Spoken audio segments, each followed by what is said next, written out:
tomorrow.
Tomorrow.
Tomorrow.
NordVPN può proteggerti da regali orrendi, i tuoi adorati parenti o feste imbarazzanti in ufficio? No, purtroppo, ma di certo ti proteggerà da malware e tracker. Ti aiuterà anche a evitare siti web pericolosi. E tutto questo con un semplice clic. Quindi clicca sul pulsante e ottieni NordVPN con il 74% di sconto più 3 mesi extra. NordVPN, Cyber Security per tutti i giorni.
tomorrow.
If you don't take this chance, you never know, never know.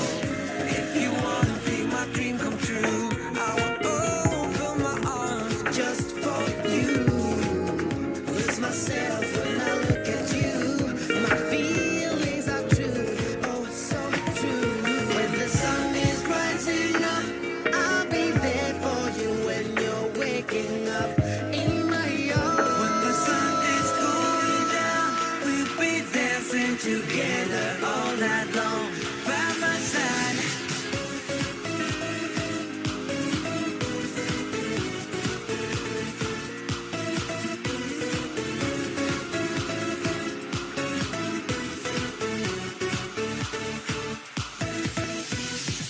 So if you feel passion as I do, let the world know our love is true. It's time for you, let yourself go.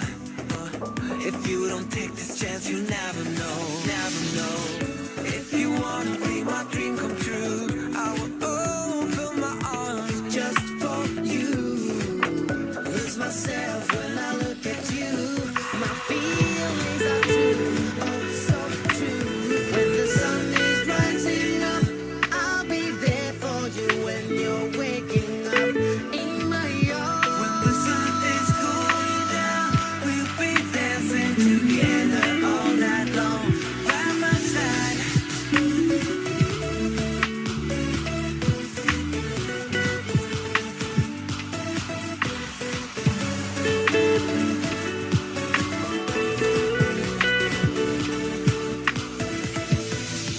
So if you feel passion as I do, let the world know our love is true.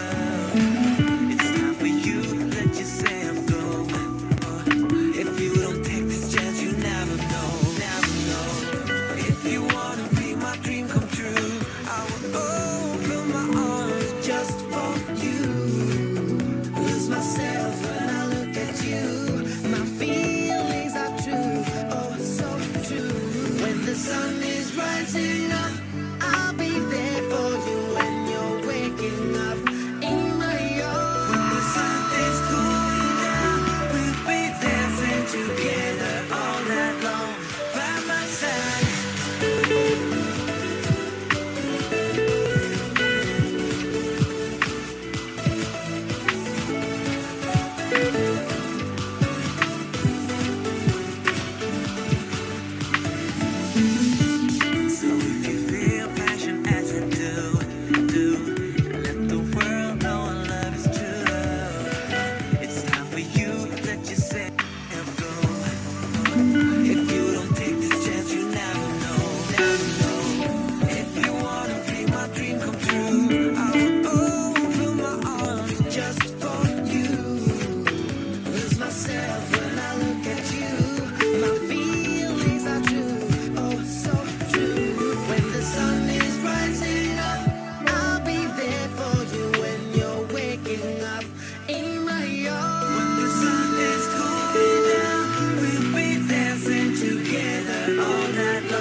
waking up in my yard. When the sun is going down, we'll be dancing together all night long by my side.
I will open my arms just for you.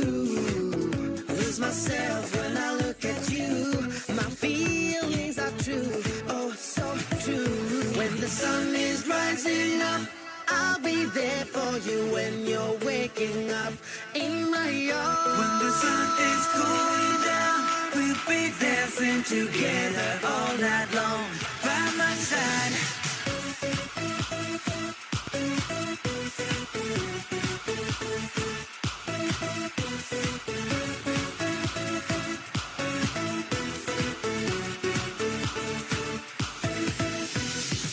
So if you feel passion as I do, let the world know our love is true.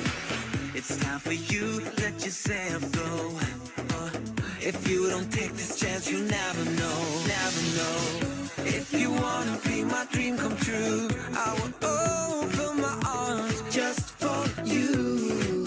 Lose myself when I look at you. My feelings are true, oh so true. When the sun is rising up, I'll be there for you. When you're waking up in my yard. When the sun is going down, we'll be dancing together all night long by my side.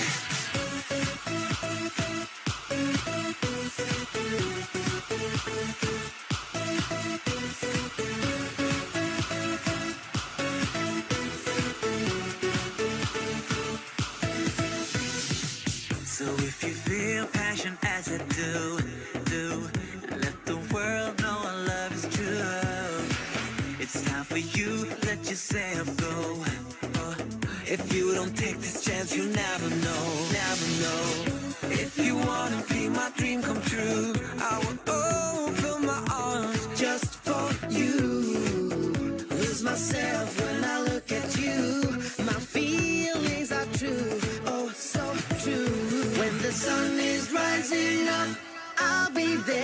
you when you're waking up in my yard. When the sun is going down, we'll be dancing together all night long by my side.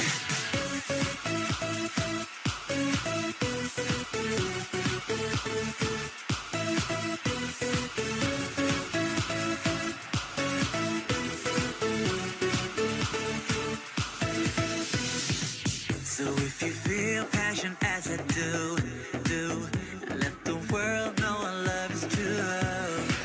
It's time for you, let yourself go. If you don't take this chance, you never know, never know. If you wanna be my dream come true, I will open my arms just for you. Lose myself when I look at you. My feelings are true, oh so true. When the sun is rising up, I'll be there for you when you're waking up in my yard. When the sun is going down, we'll be dancing together all night long by my side.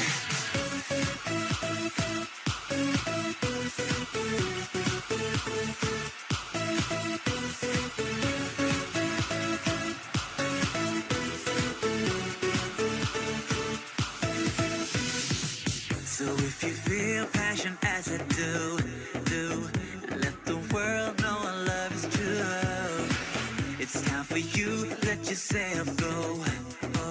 If you don't take this chance, you never know, never know. If you wanna be my dream come true, I will open my arms just for you. Lose myself when I look at you. My feelings are true, oh so true. When the sun is rising up, I'll be there for you when you're waking up in my yard. When the sun is going down, we'll be dancing together all night long by my side.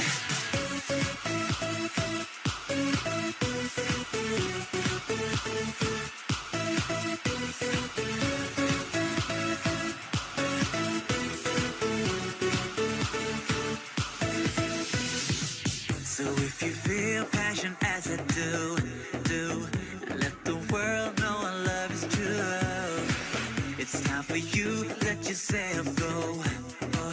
If you don't take this chance, you never know, never know. If you wanna be my dream come true, I will open my arms just for you. Lose myself when I look at you. My feelings are true, oh so true. When the sun is rising up, I'll be there for you when you're waking up in my yard. When the sun is going down, we'll be dancing together all night long by my side.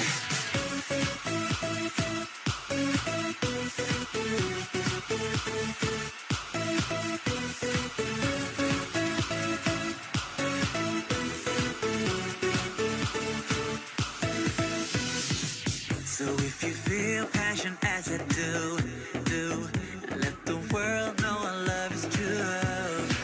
It's time for you, let yourself go. If you don't take this chance, you never know, never know.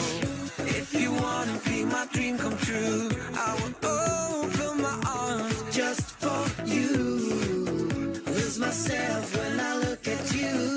My feelings are true, oh so true. When the sun is rising up, I'll be there for you when you're waking up in my yard. When the sun is going down, we'll be dancing together all night long by my side.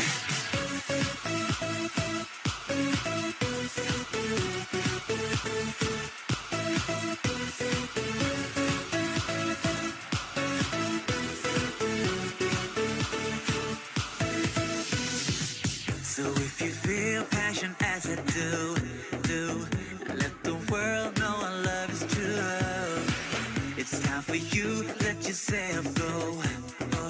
If you don't take this chance, you never know, never know. If you wanna be my dream come true, I will open my arms just for you. Lose myself when I look at you. My feet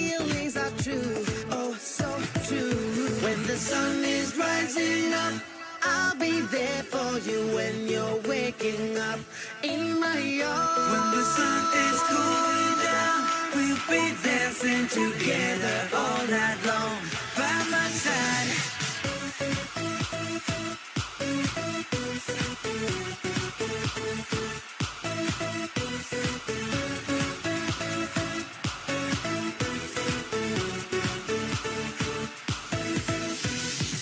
So if you feel passion as I do, let the world know our love is true. It's time for you, let yourself go. If you don't take this chance, you'll never know, never know. If you wanna be my dream come true, I will open my arms just for you. Lose myself when I look at you. My feelings are true, oh so true. When the sun is rising up, I'll be there for you when you're waking up in my arms. When the sun is going down, we'll be dancing together all night long by my side.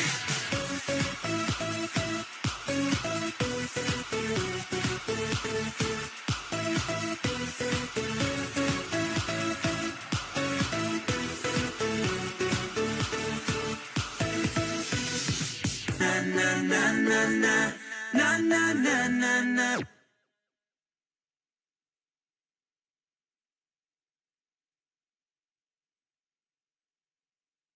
Los italianos siempre han sido los imbatibles. Abbiamo giocato un mondiale in casa e non l'abbiamo neanche vinto.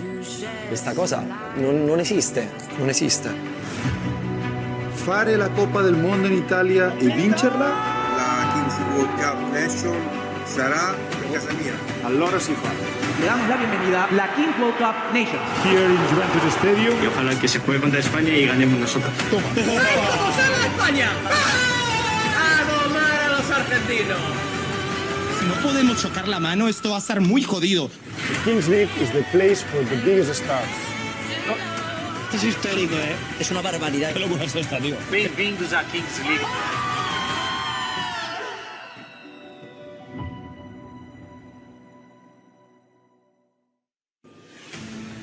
Welcome to Milan, Italy. We're live from the Vismara Sports Centre for day 2 of our inaugural Kings World Cup Nations event. Day 1 was an absolute belter. Great goals, unreal drama, and a lot of the unexpected. I'm Simon Harding, and I'm joined by my co-host, Thomas Lawrence, a.k.a. Tolo, for the action today. Thomas, what a day yesterday, and we are seeing the end of the round 1 matches today.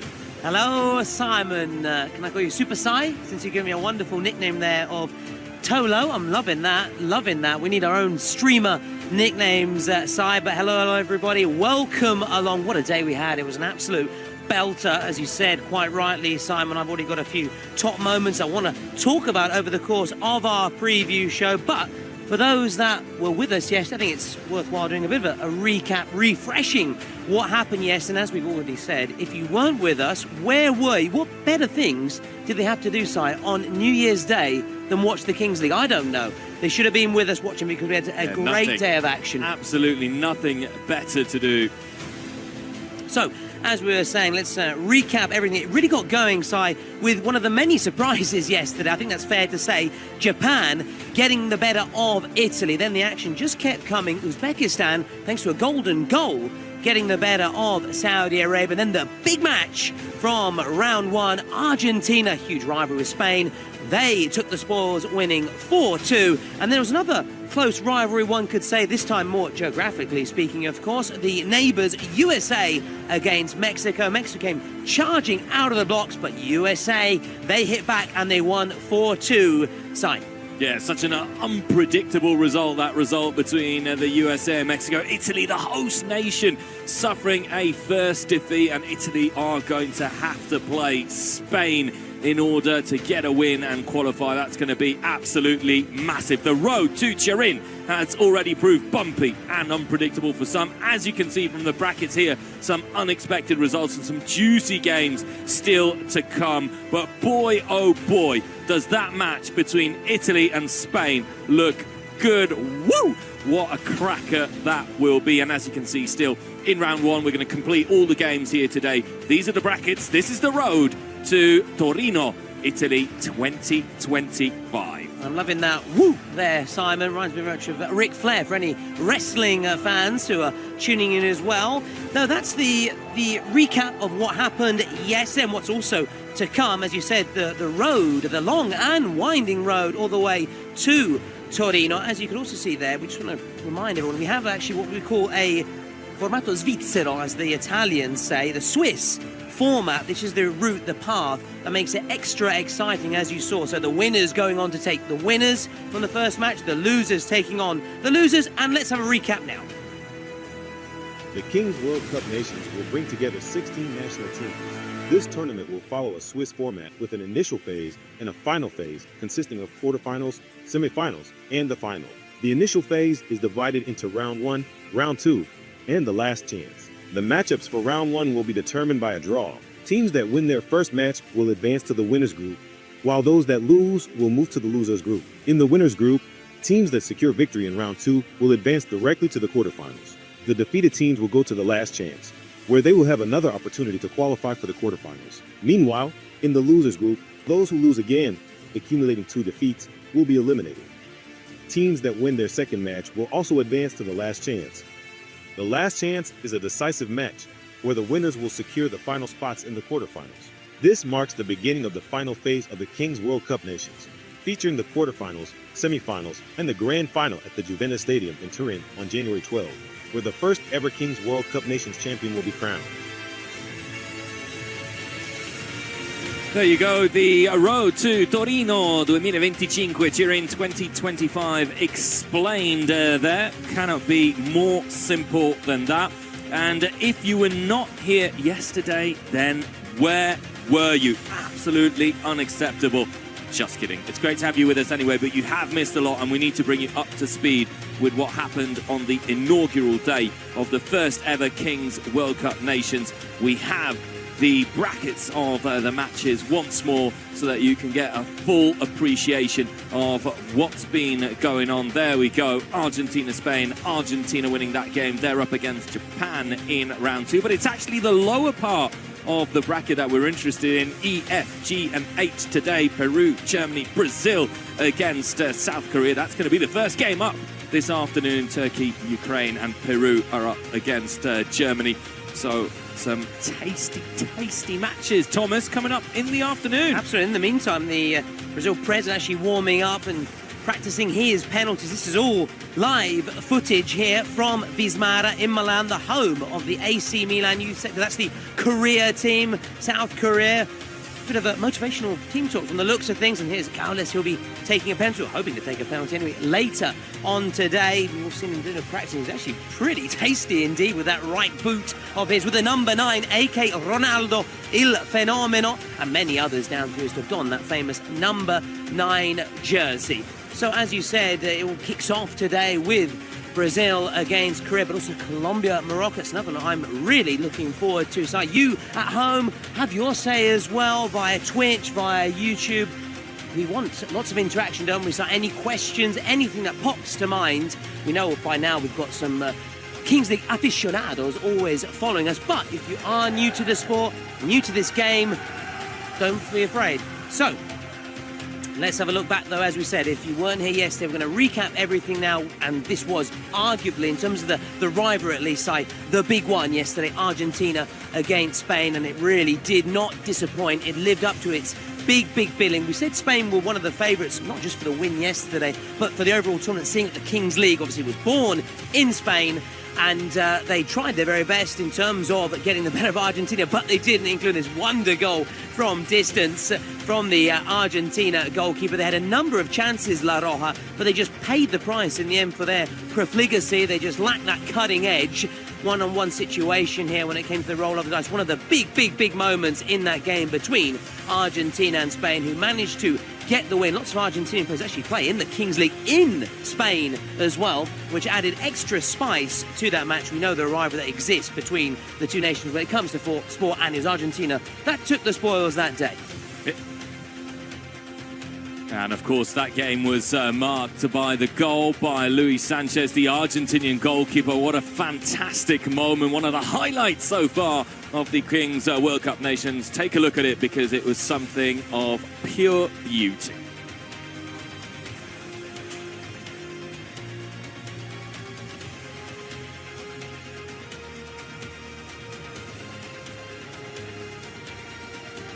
And this is where Luis Sanchez picked it up. Victor Vidal off his line and just lobbing him. Absolutely gorgeous. The reaction there from the Argentina president says it all, really. Spain, who were undone. We saw it a couple of times. Japan also scoring a similar goal like that with the Bukoya in the game, but a massive match. And Argentina, when you think about it, so solid defensively. And they've got Kun Aguero coming, Tommy. In the next match. And talking of next matches, Spain, we're taking on Italy.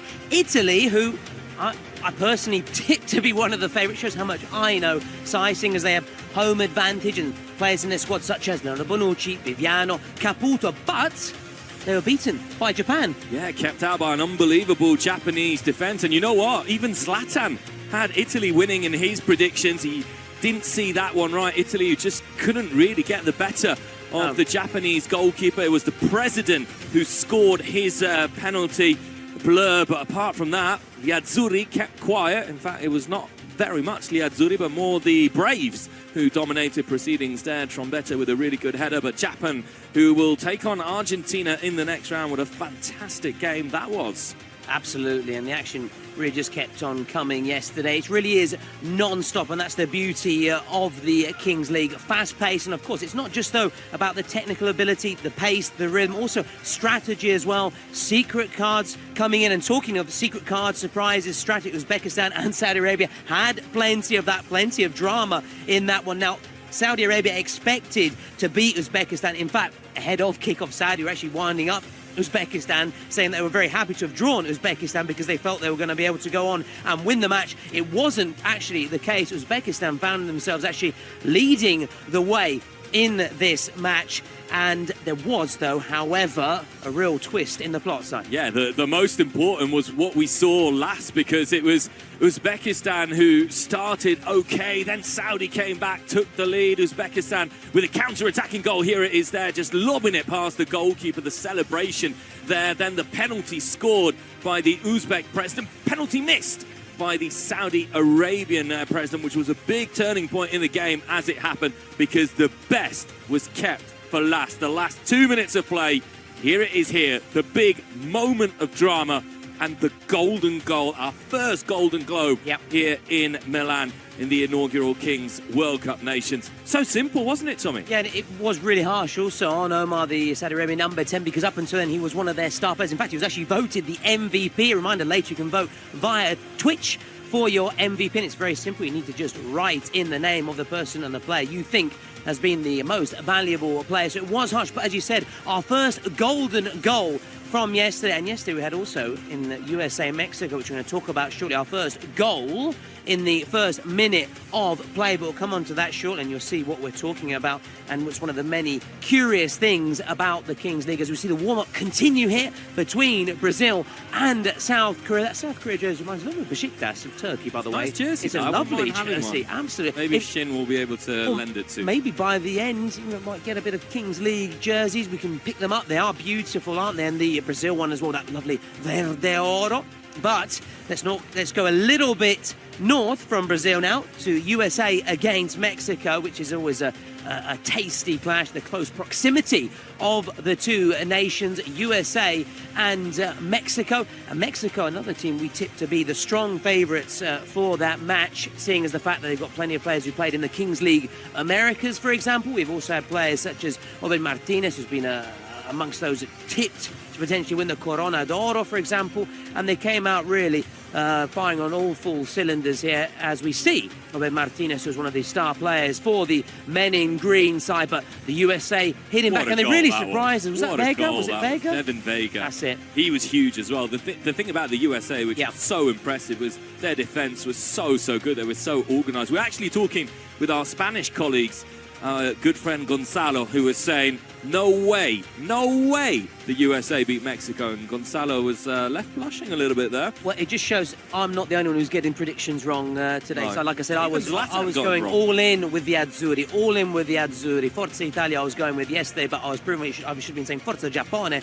Come on, Japan, because they upset the odds, and we'll see later with another Asian nation can surprise another world powerhouse of football and culture in the form of Brazil as the warm-up continues. This is all live footage right in front of us. We are actually here at Vismara, at the venue as well. So if there's any questions you want to ask us as well as in the commentary gantry, we also have to be very careful because a ball came flying towards us yesterday. Fortunately, I'm quite short, so it flew over my head. You're a bit taller and more physically imposing than me. You have to be very careful, I must admit. Yeah, but it was a little bit off target. I've got good hands, though, from my rugby career in the past, so I'm sure that if the ball does come my way, I might be able to do something. Just a reminder as well, everyone, Kings League is going from strength to strength as we're broadcasted around the world. We've got 3 dedicated broadcasts in English with yours truly, Italian and Spanish, but we also have the event available with Arabic, French, German and Portuguese comms out there. In addition to those official broadcasts,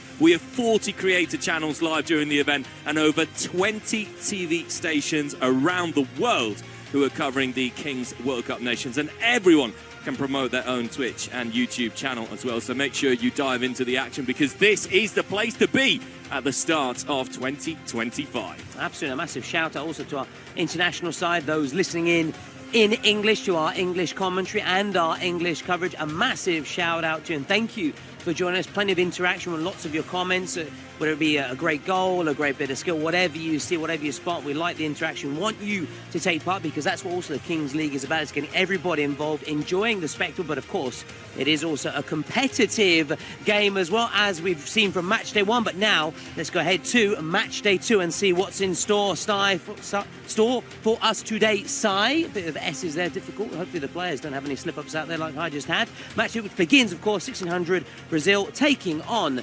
South Korea, and then Turkey taking on Ukraine. Colombia, Morocco, and then we can't wait to talk about because that's got some interesting, tasty things to talk about as well. And Peru, Germany, Die Mannschaft, their efficiency, and we know the Germans, they always go for the win, whatever sport it might be, Si.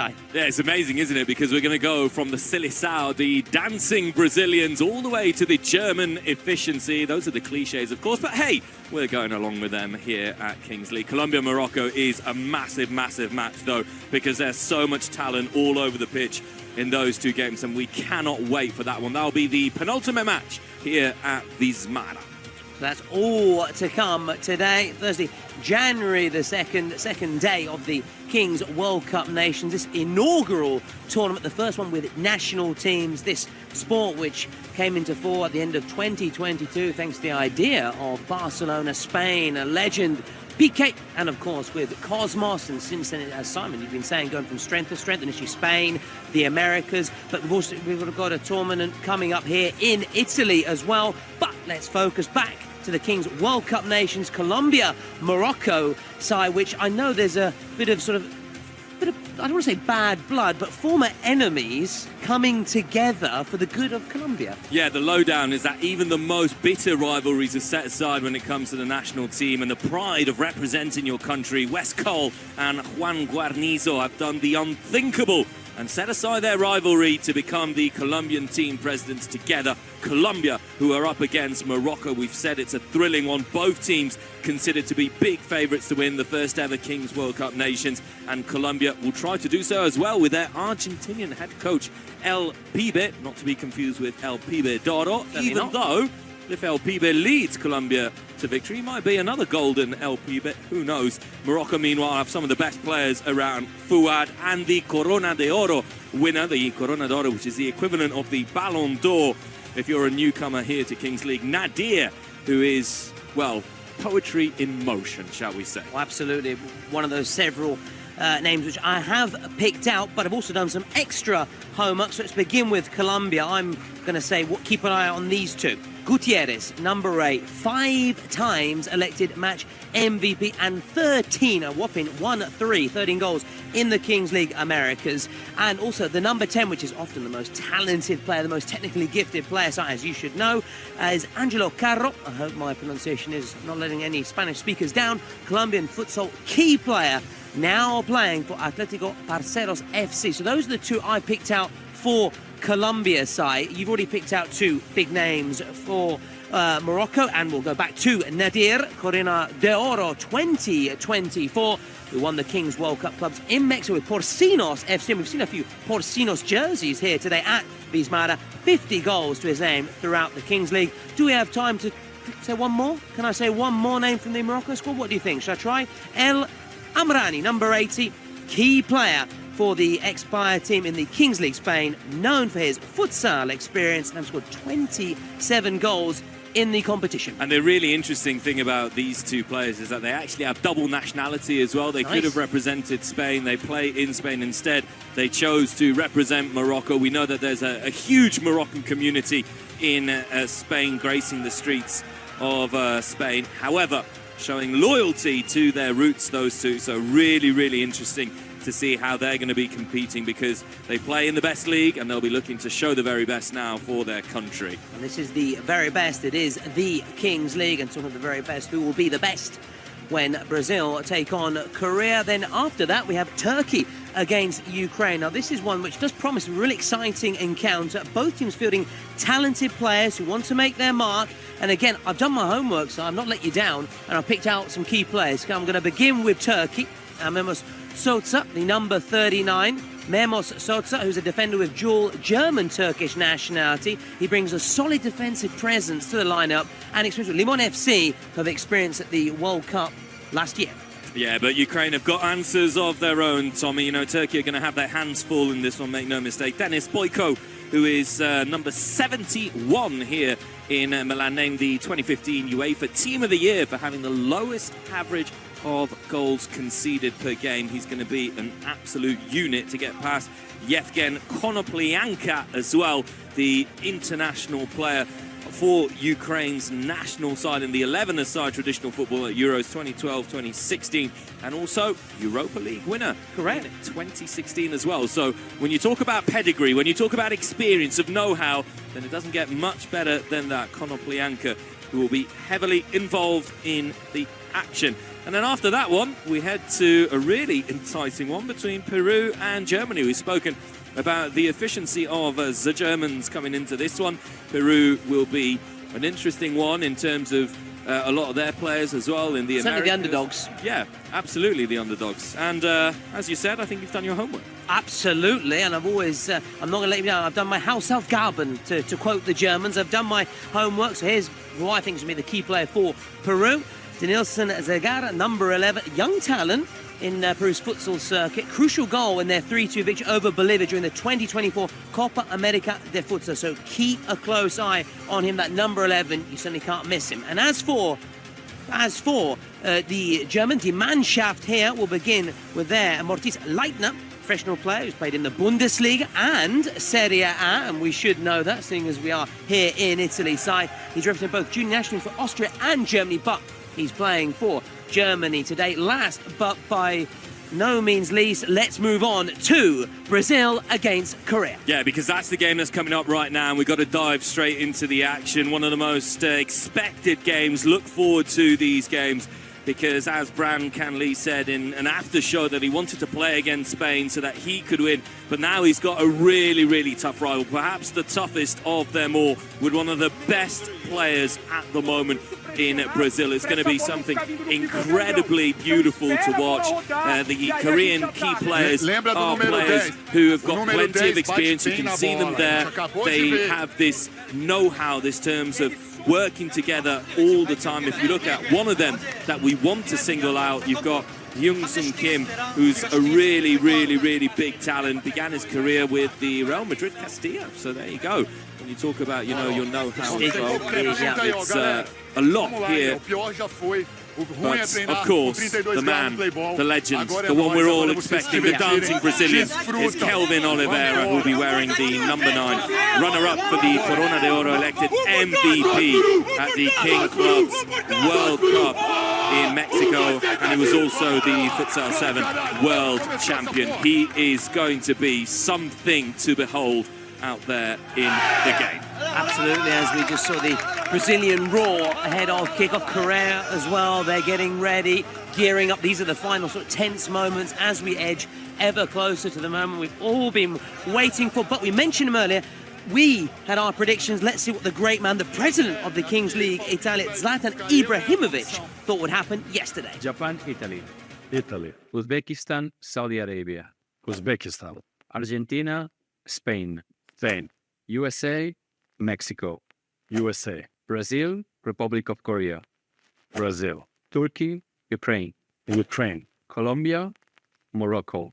Morocco. Peru, Germany. Germany. My prediction for the final is Italy versus Germany, and Italy will win. Well, I don't know if Zlatan is saying it just because he has to say it, but let's have a look once again at what is in store for us as we head towards Turin 2025. Italy, according to Zlatan, are going to win the tournament, but that means Italy need to beat Spain. Spain, one of the favourites, losing their first game to Argentina. Italy, the host nation with big expectations. Bonucci, Caputo, Viviani, all into the team, but they lost against Japan. So it's going to be a really, really tough road for Italy as they go forwards. And also, 4 unbelievable games here on day 2 of the Kings World Cup Nations here in Milan, but it's in another football-crazy Italian city where the final will take place, Turin, at the Allianz Stadium, home of Juventus. We're expecting a sell-out crowd, but there are still a couple of tickets available, so if you haven't done so already, make sure you get yourselves online, get your tickets, so you can witness the action firsthand, live at the Allianz Stadium. It's an absolutely beautiful ground. But now, it's time for action to start here on day 2 of the Kings World Cup Nations in Milan.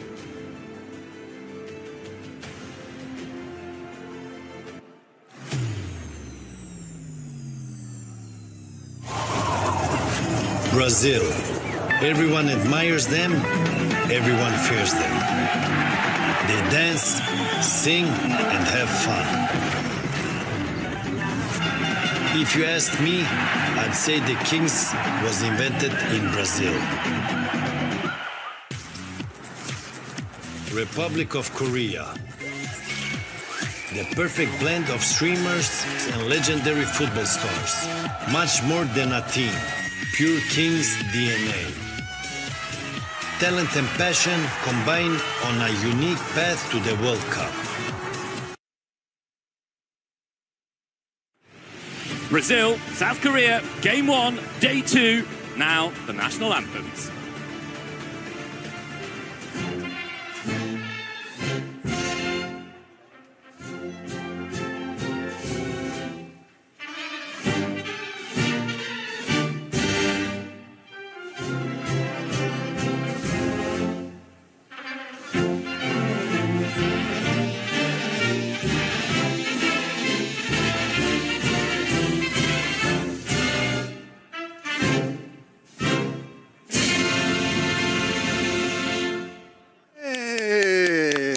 É o hino moral. É o hino moral. É o hino moral.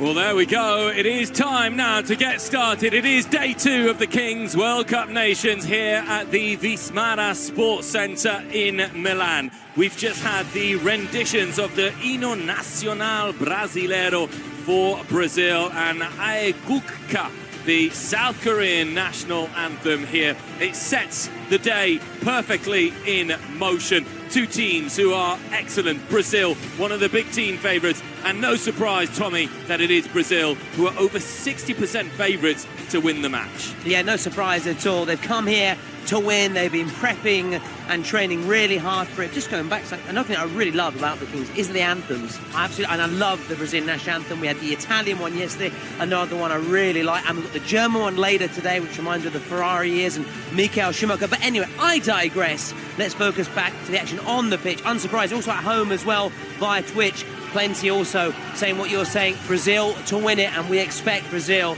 to not do what we saw the other favourites do, like Mexico and Spain, trip up, but make a flying start.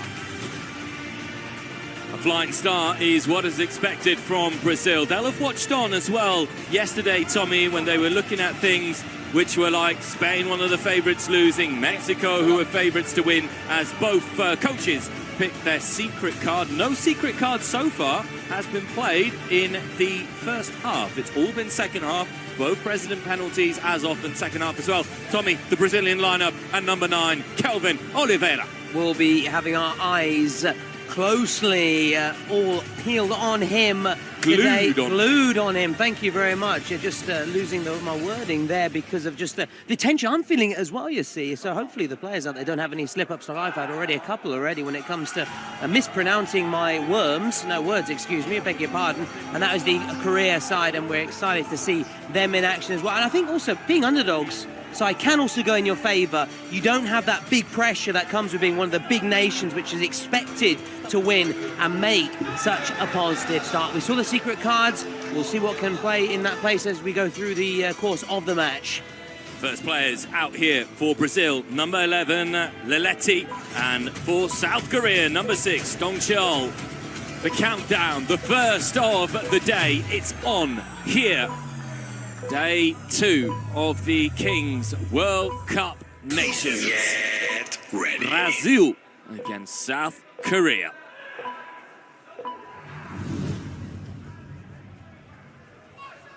Red light, 2 light, 3 light, 4 light, 5 light. Lights out, off we go.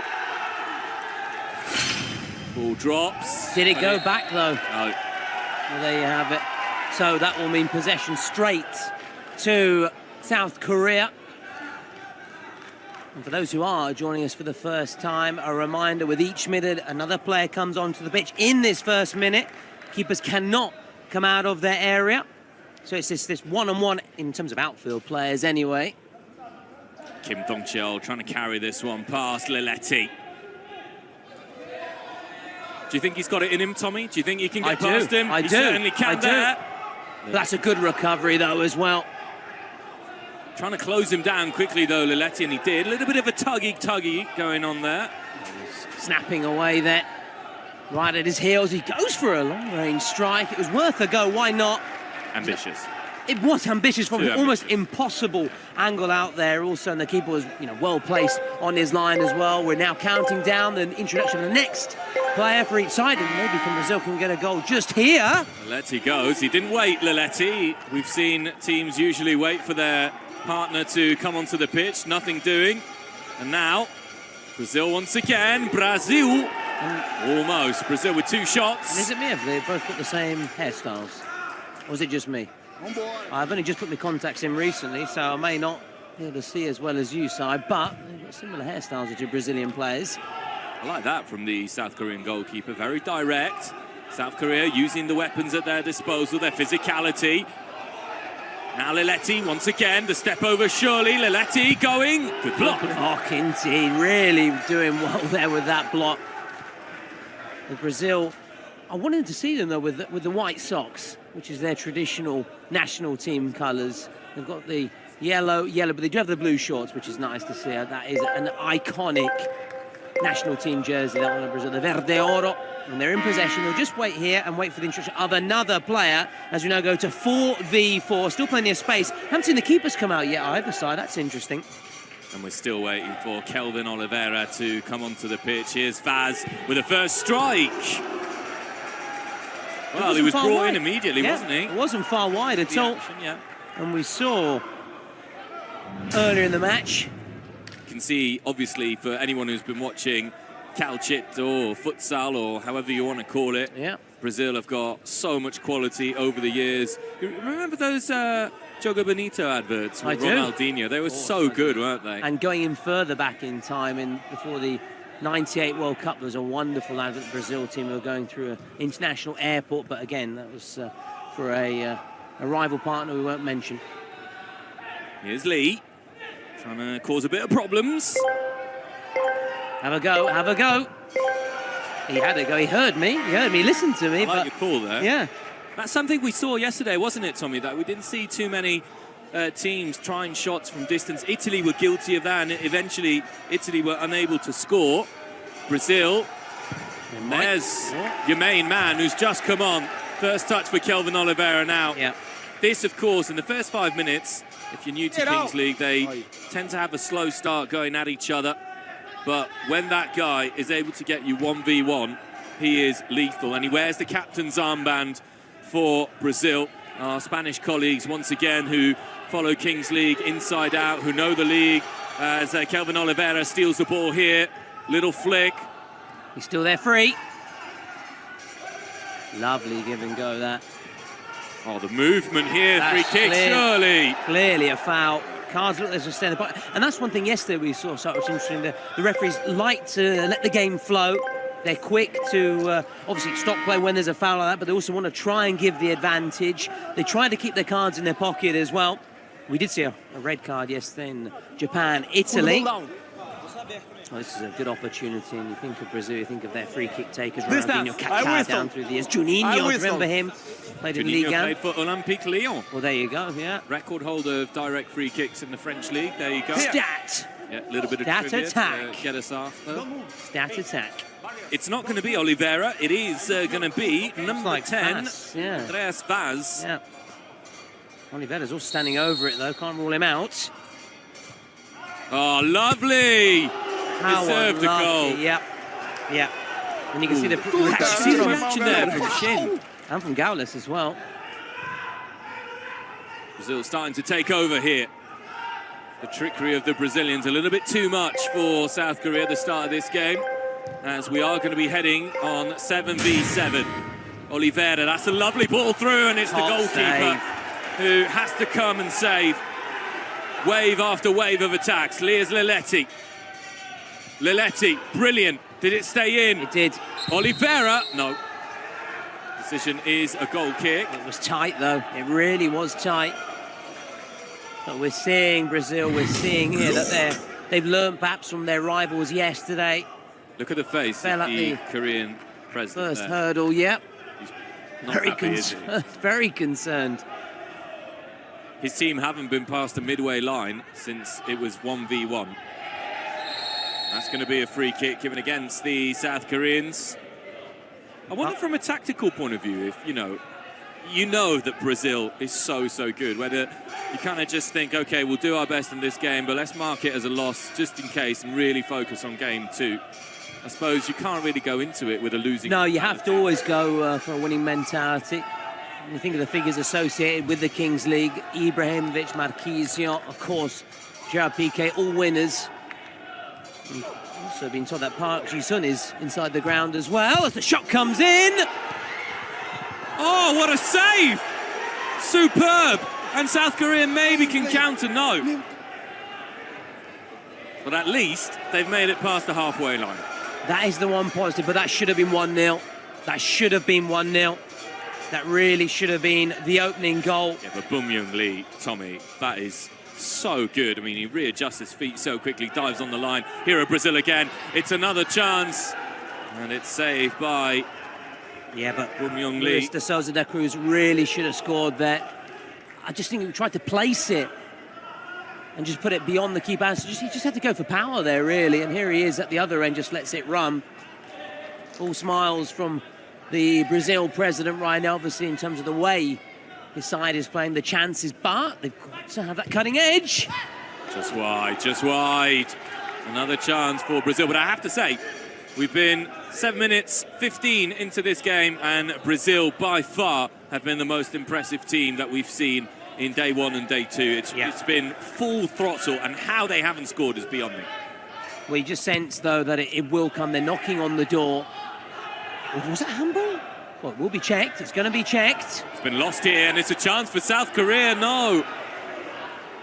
It's a big mistake there. There was a chance to pass the ball a little bit more easily. Yeah. You feel that if Brazil do get that first goal, the floodgates will open up. Yeah. Here's Andreas Vaz. Oliveira. Moving it around Brazil nicely. South Korea, they're defending undone, and it's another good save from the captain, the main man. Now they can counter. This is good, yeah. Shin.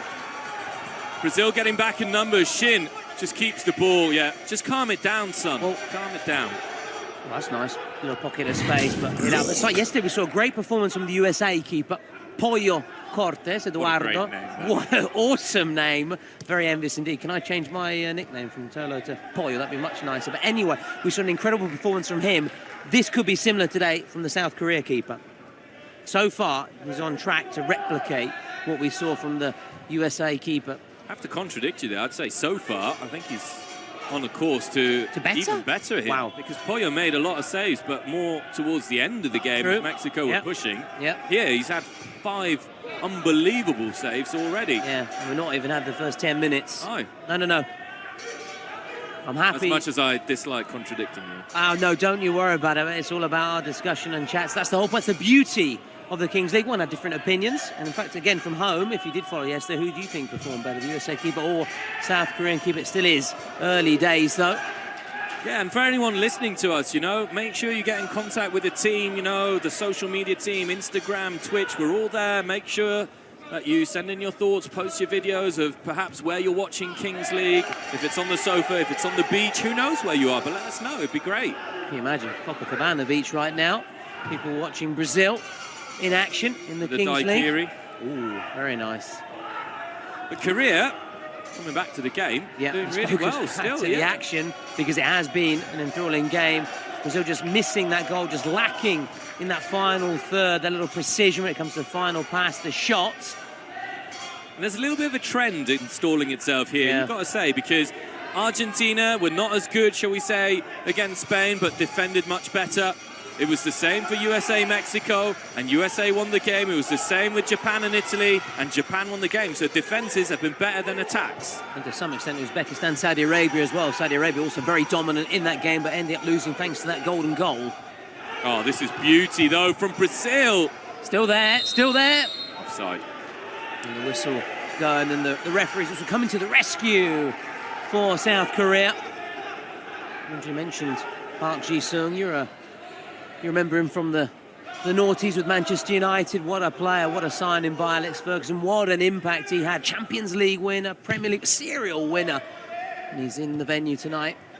I remember against Milan, speaking of Vismar and Milan, he had the role of just man-marking Andrea Pirlo for the entire game. Alex Ferguson said to him, don't care about the ball, you just watch Pirlo. Well, how many down 3 years of... I wish we had someone like that in the Man United team now. Right now, it's not so good for the current Manchester United Wouldn't mind generation. Gerard Piqué as well. He was actually once with Manchester United, wasn't he? For going back to Barcelona as the shot comes in, and once again, I mean, can you believe that? Can you believe that? Well, we've got a front row seat as well, so makes it even better. We're very privileged, being right close to the action. Here's Oliveira. A little bit of trickery perhaps from him. Might have been offside. No. Straight into the side net in there. I think the whistle did, in the end, go side. Did stray into the offside position. He's wearing the captain's armband, the South Korea keeper. And he really is giving a captain's performance. Here's South Korea, who are still unable to test the Brazilian goalkeeper in any given way. He's been reduced really to a mere spectator in between the sticks. Really enjoying the show at the other end, just like the rest of us here. What a role to be the Brazil keeper right now. One of the best seats in the house. Brazil again here, looking dangerous, and it's held onto by Bum Young Lee. That was more for the cameras, that save. Still, I just wanted to be extra certain of it as he throws it right out. Here's Oliveira away. And by his standards, Tommy, you're thinking he needs to do better there. Yeah, he did all the hard part, just put himself into that shooting position. That number 9 jersey, which is traditionally the top scorer, the most potent man up top. Yeah, but the pressure's starting to get to South Korea now because they're really unable to get out of their own half. In my view, that was a little harsh, that foul. I like it to be nice and physical and rugged. Oh, we know. No, you don't like it when you see any form of simulation across the game. But the referees are also quick to clamp down on anything like that, but they want the game to flow as well, as we said. This is promising, very promising. Neatly done down that left-hand side. Back with Oliveira, who's made a little dart into the box. Keep an eye on him. Maybe a chance here for Brazil. A lot of flicks and tricks, but still no way past this South Korean defense. They have had a little dip, I would say, Brazil, with that storming start. Can they pick things up again as we go towards the 14-minute mark? Yeah, they lost the ball here, South Korea. But Brazil swarming like bees to win back the ball. And they are wearing the yellow, so they are very much like the Aussie bees. Here we go, Brazil again.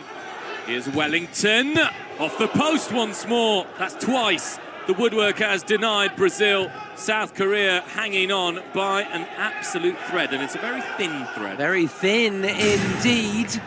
They are hanging on. Will it be ripped apart shortly? That was the frame of the goal, then coming to the rescue for South Korea. And you can see a number of shots as well, 12-2.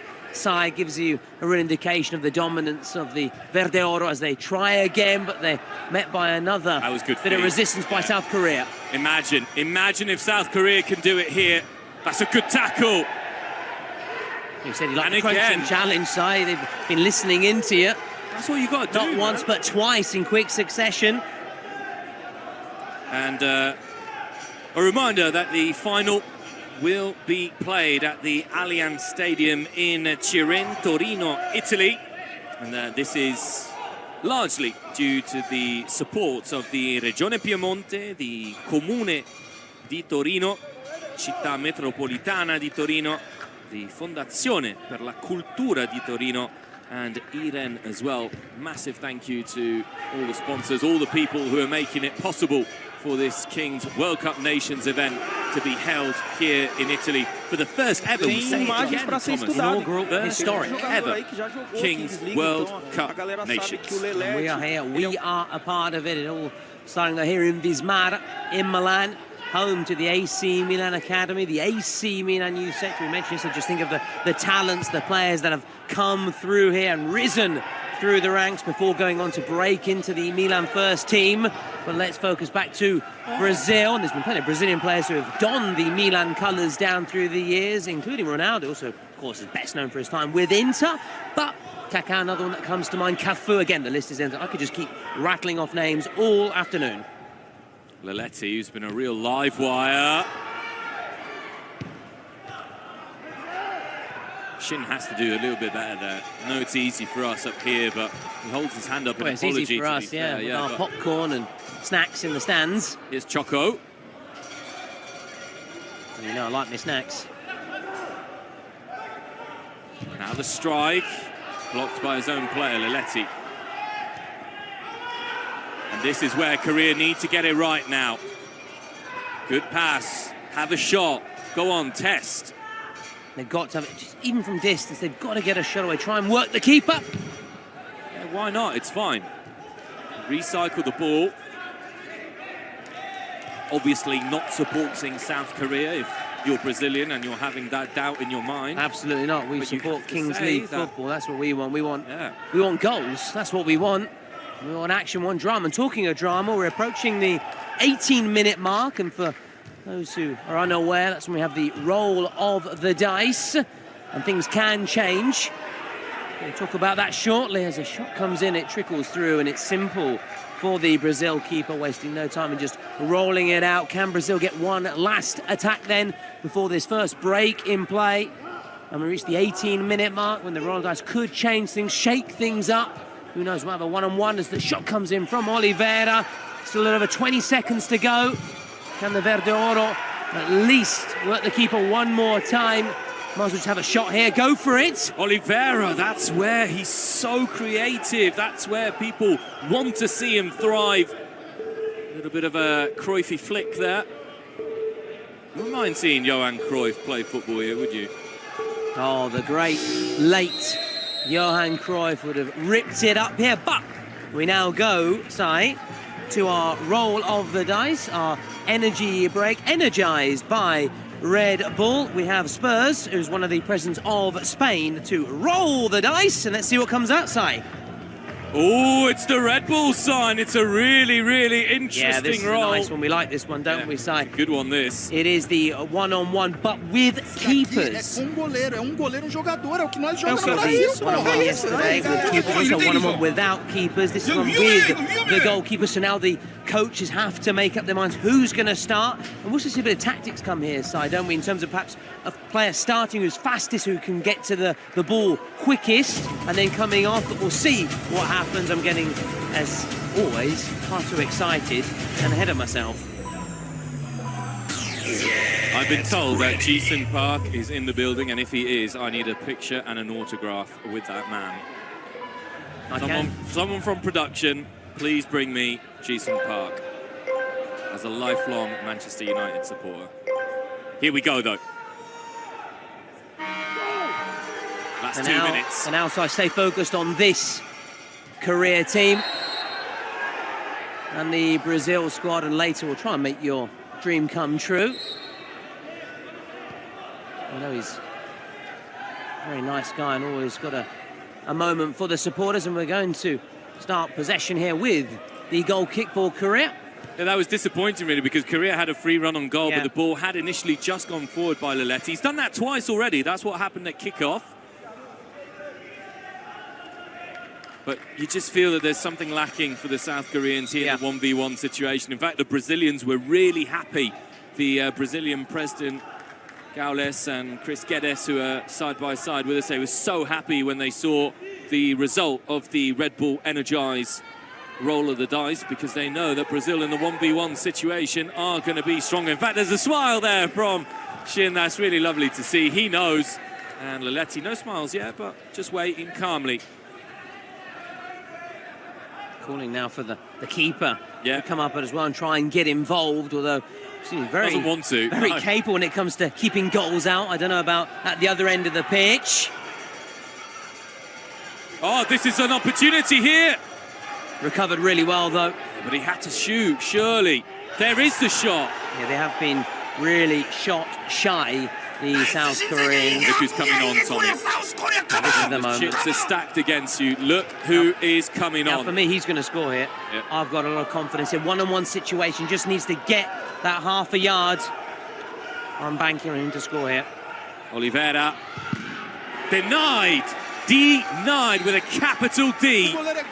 Negado. Denied. Still time, though. I think he can get the goal in. I am confident. Look. Just a reminder as well, which is what Tommy was saying earlier, with Shin asking for the support of the goalkeeper. The goalkeeper in this situation not allowed to leave his box, by the way. Oliveira not happy that the first half has come to an end. The first half, which has been dominated by Brazil, but where the star player has been none other than Bum Young Lee, the South Korean goalkeeper. Tommy, talk us through his saves. Yeah, outstanding saves in this match as we just try and glean and listen into the halftime team talks. Have a listen here and see what everyone's saying. 이제 우리 카드가 스타 플레이어야. 그래서 우리 무조건 형 찍을 거야. 형이 18분 동안 형이 넣으면 두 골이야. 현성이 형이 해주면 되고, 그다음에 경현이가 같이 투톱으로 들어가. 지금 좋은데 딴 거 하나는 범영 형이 너무 많이 막아주잖아. 근데 그 세컨볼 진짜 우리 안 하면 먹는다고. 아 이보다 어떻게 더 해줘. 이보다 어떻게 더 해줘. 그러니까 우리 세컨볼 집중해 주자고 좀만 더. 그리고 아까 경은이도 그렇고 정근이도 그렇고. Galera, é uma identificação que os caras saiu, é hora de fazer. Vamos lá, Vamos fazer o que a gente treinou, gente. Teve uma hora que o Kelvin vinha aqui, o cara veio junto, eu entrei Exato, sozinho. Entra sozinho, o Andres entrou duas sozinho.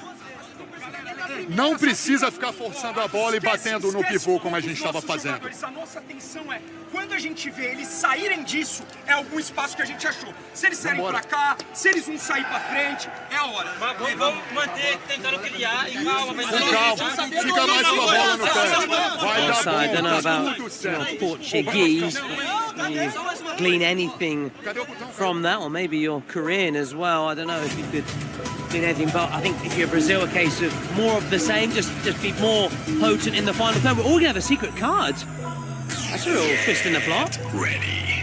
I like this. This is good. Good strategy from Brazil to try and shake things up nice and early. They're going to have one play and then secret card. Yeah.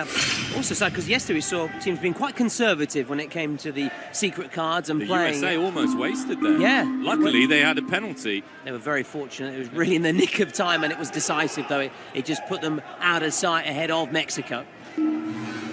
Secret card immediately And a president responded penalty as by well. a president penalty from South Korea. And for all of Brazil's domination here, we're going to have a first twist. Let's see what happens. So the secret card is what was picked first. And we head over to the sidelines. Referee. Do you have any preferences right now? What you'd like to see as a neutral, of course? So maybe I'd like a player suspension. Fair play. Let's see what it is. Oh, a star player. Now, basically, for those who are new to the Kings League, someone will now be designated the star player. And should he score, is it the number 9, the star player? No, It no is the number surprise. 9. Are you surprised? No surprises at all. And his goals would be worth double, but of course, he's got to find the back of the net first. So he is the designated star player, hence the reason for that green armband that he's wearing now. So he's now got the captain's armour, 2 armbands. I've not seen that before in football, but Kings League just keeps on surprising. So Brazil have drawn their secret card, and we'll see what happens now in the following minutes. Okay, penalty president. Where is the president? Penalty presidents as well, Okay, the played ball, by South Korea. That's another great thing about the Kings League side. And I really like the gamesmanship here from South Korea. The president's getting ready to our right, I believe he is. The South Korean president. I could see him wearing a lovely Adidas jersey. It's Gamps to take the presidential penalty. Now, yesterday we saw it was a bit hit and miss, let's put it that way, yesterday when it came to the presidential penalty. Oh, no, he's on to our left. There he is. There he is. Oh, he's put on the jersey. I love it. Loving life. Oh, real confidence here. Oh, yeah. Real swagger. That's a strut, that is. Oh, and a look up to the skies Little as kiss well. as well, kiss the finger. Yeah. But it's not. Has he got How do you boots say on? come on in Korean? I can say it in. Oh, there was a shake of the hand, but it was pretty cold. I like that attitude here. Here we go. It's a big moment for the Brazilian goalkeeper, Josildo Barata, who's had absolutely nothing to do. Is he going to save the penalty? Gamesmanship or no gamesmanship? It's the president, but it's saved. He can't get on the rebound. He went for it. So, as you said, Si, it is saved, and it remains deadlocked. Gaules is right next to me. He's shaking his fist. He's loving life. The Brazilian president there, Chris Guedes, alongside him. Super happy. That's one trump card that has been wasted here by the South Koreans. You have to say, I'm not sure it was a very confidently taken penalty. But he stepped up to the pitch, though, Si, of real confidence, really looking like he was going to strike it well and get the goal. It looks like secret South card. Korea, Yep. are going to look to their secret card after missing that president penalty. Are you okay? Okay. And we'll have that shortly. In the meantime, we're playing on. Yesterday we saw some real hit and miss penalties, some really cracking ones taken, but also some disappointing ones that will be going in the disappointing collection. Here's the man. Oliveira lays it off. Well closed down. Really good defending that. Really, really good. There's Vaz, just trips over the ball. You can easily do your ankle like that. Yep, although you saw it is quite soft as well, this playing surface. It is. Well, less said about that, the better. That's nearly as bad as me on a seven-a-side pitch. Nearly. I would have probably hit it even higher. It wouldn't be too bad on a rugby pitch, that one. On the rugby pitch, if it was just to the left above the goal bar, then yeah, it would have been perfect. Now, more drama. Secret card. Again, Si. What are we saying? Well, I wouldn't mind a shootout. I love the shootout. I know you like the suspension when you can take away a player from the opposition. Player number 18. Exactly. Same one. 18. So both players will have a star player. Let's see who South Korea pick. Who will be there? Number 18. Who will be their star player? The green armband is coming on. Hyun-Sung Kim, number 18, their forward, Hyun-Sung Kim. So, but in many ways, if you look at how the game's been going so far, it's not exactly the best one for South Korea because they're barely shooting. Yeah. You can understand Oliveira for Brazil. Yeah. Completely agree. That's the thing about the secret card. You don't know it is secret until you open it up, and then you have to make a decision quickly. Well, why not here? Here's Davi, close down. It's a little bit better from South Korea in the second half. Maybe they just wanted to tire Brazil out a little bit. Yeah. But for Brazil, this is a positive situation because they still have their president penalty. So they can play that card, and that could put them ahead, and that could end up being decisive over the course of this match. There's still a long way to go before the 38-minute mark. That's a glorious ball. Good goalkeeping. They have the president penalty, but would you fancy taking on Bum Young Lee the way he's been playing? That's a good point. I would go low, though, seeing he's a very tall figure. I'll try and keep it low and make it difficult for him to get down. But we'll wait and see what Gaunas has in store later on. He'll be plotting, and he will be worried, though, seeing what he's seen so far from South Korea and their man in between the sticks. Yeah, wasn't he? Yeah, and he did well. He actually converted each single one that he took. Korea continuing to move the ball around nicely. Given away, though. This could be it for Brazil. This might be the moment. Oh, caught right on the Yellow, edge of the box. 2-minute suspension here. Exactly. Has to go into the so-called sin bin for 2 minutes before he's allowed back onto the pitch. So now South Korea, a man light. It is now 7 against 6. 20 yellow card. Yellow card confirmation that you can hear. Referees for the Kings League speak multiple languages, so they can communicate with all the different teams from Number all 20, over the world. 20 minutes. I whistle. Confirmation that there was yellow card there. Yep. It'll be a 2-minute suspension. Much like you see in rugby, once again there. Yep. You depart the field, but you are allowed to come back on. If you receive a red card, you leave definitely, but after 5 minutes, another player can come on in your place. We saw that yesterday with Japan, though it was late on in the game. And here is the man. It's blocked, really. Sublime. It would have been worth double. A reminder, it would have taken Brazil into a 2-0 lead. As South Korea now make a change. Trying to keep things fresh and some fresh legs on to brace themselves here. This must be Brazil's moment, surely, with the man advantage. They've got to feed the ball to Oliveira, though. They really do. They'll be looking. Hence the reason they brought him involved in that, into that free kick, and he's just lurking to the right there of the Brazil number 10. Here he is, Oliveira.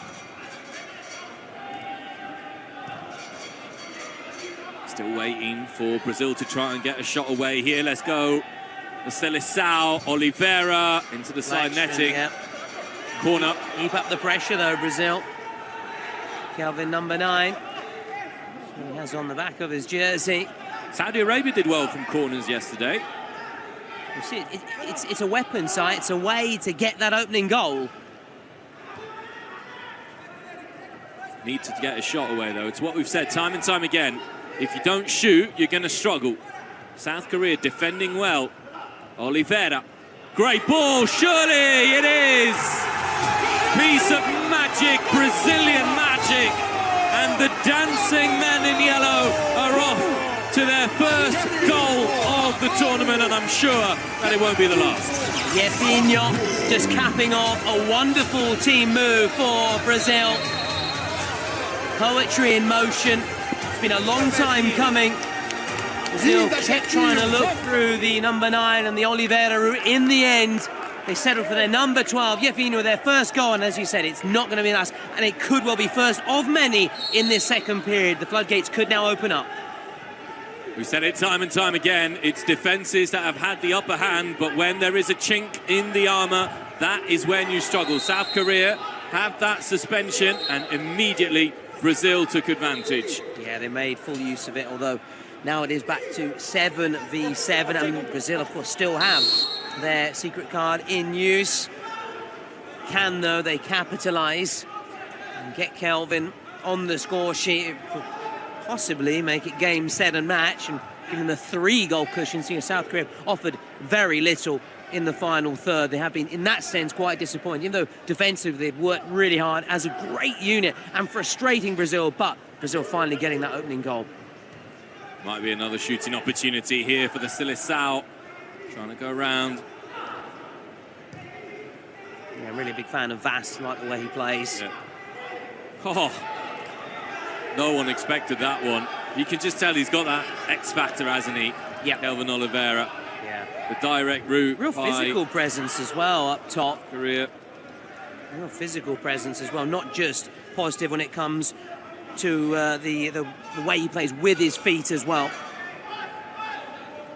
Bao on the ball.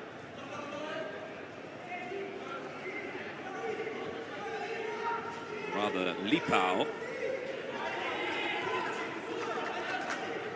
Nice drop of the shoulder, checking inside. That was a risky tackle, and there it's it put is! away by your main man. It's going to be 2 for Kelvin Oliveira. Brazil take a 3-0 lead because he's the star player, and if he's the star player, you get your double goal.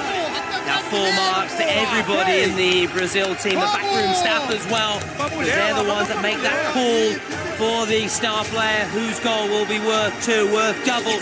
They went for their top man, their number 9 sliding in. The perseverance has paid off, and with that, you really feel that is Brazil out of sight now. And with that, though, the armband will go off as he trudges across there and just asks for a little bit of assistance. And that's the beauty thing and the beautiful thing about the Kings League. You've got this strategic side of it as well, not just the entertainment, the technical side, but it's strategy as well. It is a game, it's a competitive game, and they all want to win. For the first time, we're seeing Brazil just sitting back a little bit now. They can afford to do that, though. They can protect their advantage. Still got their president penalty as well. True. As we have good point, just under 12 minutes left to play in South game Korea 1. do still have their star player, but as we've said, you've got to get forward. You've got to put yourself in the shooting position, scoring position. They haven't done enough of that. He's in the middle. Here he is. Oh, that's gorgeous! They're straight back into the game. And I've got to tell you, that's my best goal so far. The control, the dexterity, the flexibility for such a big man. That was, dare I say it, Zlatan-esque. Well, I think Zlatan himself would accept that. We know he's a proud man. We know he thinks and he knows he's the number 1. But Kim Hyun-sung has done something that even Ibra-Kadabra would be proud of himself, as he now, quite rightly, gives the armband back, because once you've scored, the power, one could say, of those goals worth doubles is vanished. But just when we were talking, or rather I was talking about Brazil being out of sight, South Korea, straight back in it, and it's 3-2 again, it's game on again, and now this present penalty becomes an interesting one. Yeah, it might be one of those cards for the Brazilians rather, to play sooner rather than later to re-establish a healthier cushion, shall we put it. From a Brazilian point of view, you have to say, you know, you've been attacking, and something so simple like a ball splits the 2 centre-backs. Not great. No, absolutely. And Brazil, we know tradition. We've always talked about their samba style and their futsal style, their skills. They're tricky, but also defensively down through the years. They've had some real colossus players. So we also want to thank another one of our sponsors now in the form of Air Asia Move. as we just see this here from the Brazil keeper rushing off his line. Air Asia Move, your favourite travel companion across Southeast Asia. Explore flights, hotels and activities all in one app. So thank you very much to them. And why not check out South Korea with Air Asia? Why not, Si? Might have to get a booking doing myself. The Brazilians there, I think, have got themselves a corner. Yes. Are you a big fan of Southeast Asia? Si, I wish I could say I've had the privilege of travelling that far. No, I must admit. We're good friends, and yet I discover things about you every I haven't day. clocked up the amount of air miles as yourself. I wish I could, and I hope in the future. Good strike and another good save. Bum Young Lee has been huge, but that's a ball given away. Still a chance. Good block. Might be a penalty. Ah, not enough, surely. For the time being, we're playing on. We'll have a check, though, of course. This is the problem of los ingles, as the Spanish would say, is we're used to more physical football, aren't we? So it's true, but you'd never go down like that in the park on a Sunday morning. No, absolutely not. Not when it comes to the Sunday League, that's for sure. Another chance, though. No, it's a shot that's a long way away. Yeah, that was ambitious. It was blocked there. But if Brazil can just put on their shooting boots a little bit better going forwards, they'll be scoring goals for absolute fun.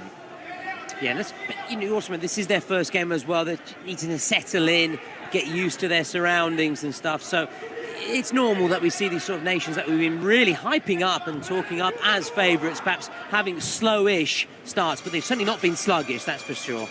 Choco trying to keep the ball here. Different player to the kind of quick players we've seen from Brazil, much more of a traditional centre forward, a little bit like Adriano back in the day, has the muscle, but he's still very quick. Yep, that's a fair comparison indeed, a very positive one, and something he'll be very pleased to hear, that's for sure. The Emperor himself, he wouldn't look out of place here in Kings League either. His physicality and his skills, and that left boot of his, which was a If I was Mike on here, I'd love a ping there. Just go, no. They've got a bit of space, a chance to run at the South Korea defence here. Defending really deep, South Korea, just happy to invite them forward. I think South Korea would be happy to take it to the 38th minute side and leave it at 3-2. But we've still got that president penalty from Brazil. We're trying to see if there's a bit of activity in the area where the president penalty taker Gauss is currently sitting and standing, rather, because of the tension. This is an opportunity here for Brazil on the counter-attack. It's not taken. Their shooting needs to improve a little bit there. Leletti, not for the first time, having a chance. Yeah. It's been a bit of a constant theme of this match. You can count on one hand the amount of time South Korea have been in the Brazil half. Numbers forwards here for Brazil. Ball across, and it's put away by Leletti. I thought just for a moment that Bum Young Lee had come up with another remarkable save, but no, here we are. It's the dance, it's the flavour of Brazil. It is their samba dance, but they're letting their football, first of all, do the talking. And after missing a couple of really good opportunities, if at first you don't succeed, try again. That Brazilian pride. And they've now got a 2-goal cushion. Which could go into a 3-goal cushion once the president penalty comes into play. Gaules was warming up before, he took a couple. Korea are going to have to find a way to score because they want to go into the last 2 minutes, at least with the opportunity to equalise if they are not level at the moment. Yeah, now it's very much momentum, and the tide is now back with Brazil. That 2-goal cushion. President penalty to take, and they might get another one here. Wellington keeps moving round. There's the little dink, headed away. One back. Koreans solid, but being dispossessed in the key moments here. Oliveira looks like he might come on in a few minutes once again to re-establish a little bit of order. Brazil threatening. Another goal would do them a world of good, Brazil. And we're banking on the assumption here that Gaules converts it, yeah. There's no guarantee, as we've seen. Oh, this is dangerous here. South Korea, can they do something? They found one of their best players in KH. Good pass. Slightly too far ahead of his teammate. Just slightly ahead. You know, so whatever happens, though, we have witnessed a bit of Kings League history today. It's the first time that both teams have scored with a star player. Oh, no way. Yep. Your knowledge impresses me time and time again. Well, I have to have something positive about me, so I've got to bring something to the table. Stats and facts, that's me. I'm a stats man. I like it. Here we go. Still Brazil, moving it. Oh, what a tune. Wellington.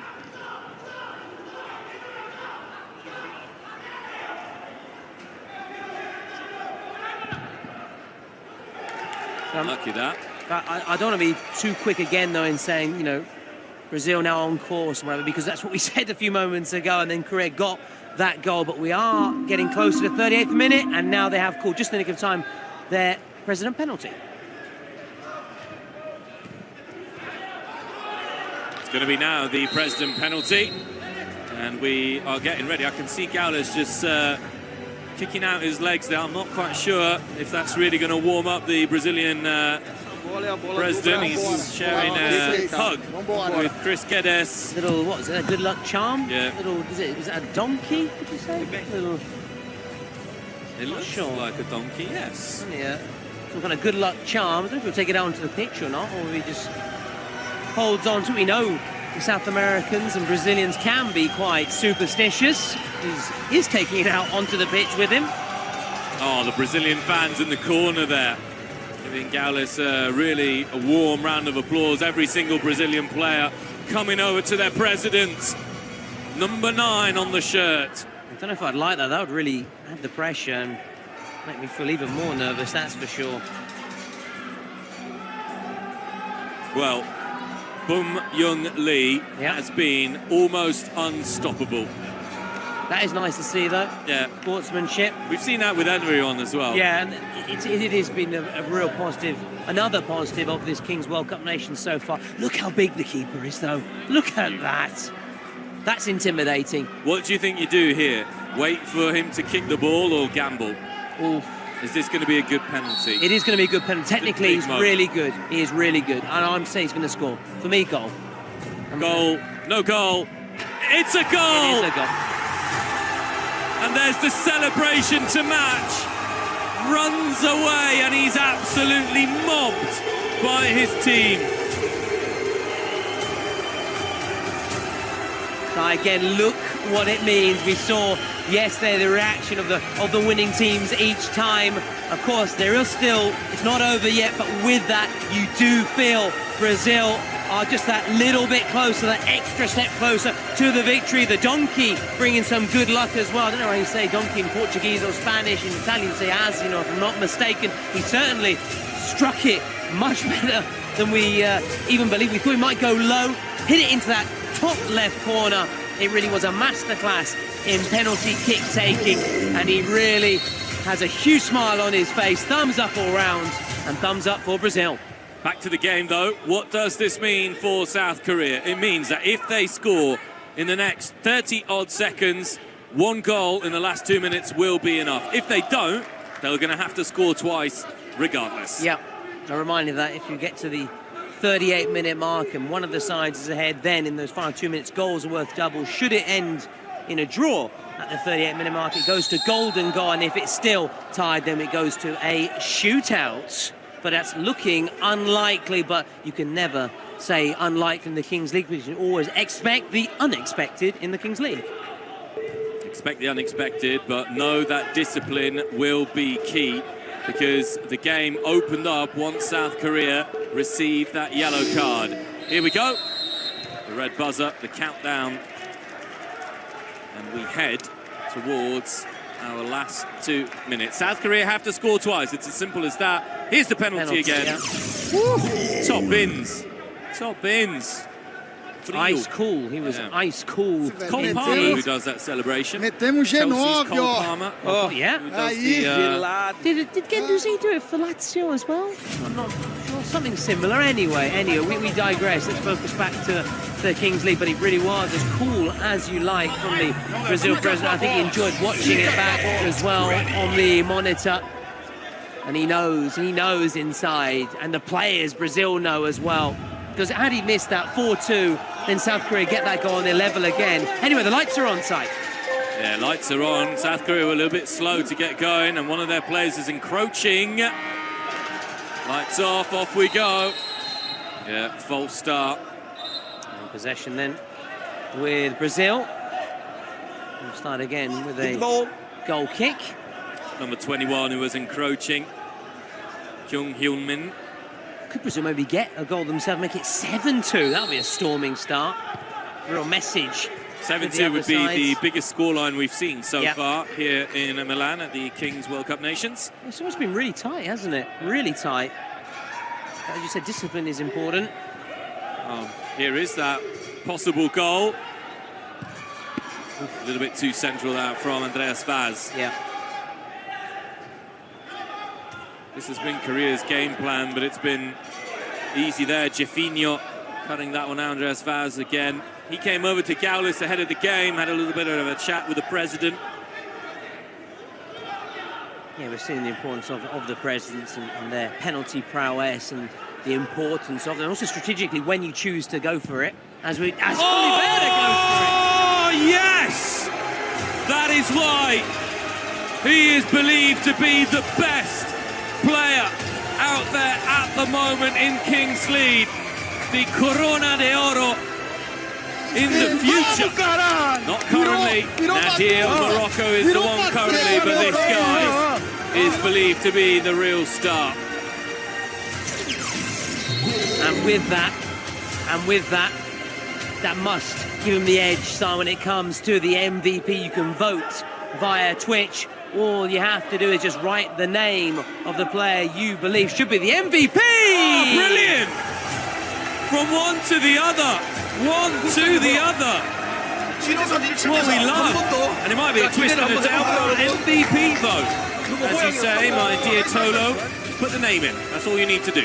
If you're confused as to what you need to do on Twitch, the answer is absolutely nothing. Just put the name in, you type in the name, your vote is secured. But for me, it still has to be Calvin, seeing as he scored in every match that he's played in the Kings League. I think that's got to give him the edge. But it sets up a nervy little end here. See how much added time will be given. Might be another one for Brazil. Good tackle. South Korea still need to score twice. That's the problem for them. We've got 3 minutes of added time. So the clock is their friend. Not sure what he had in mind there. Just booted away, perhaps.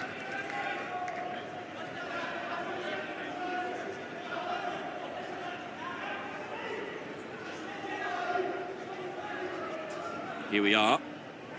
South Korea eventually get the ball rolling.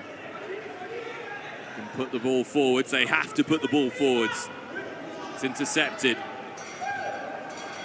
And unsurprisingly, Kevin Oliveira leading the way when it comes to your MVP. Make sure you have your say if you haven't done.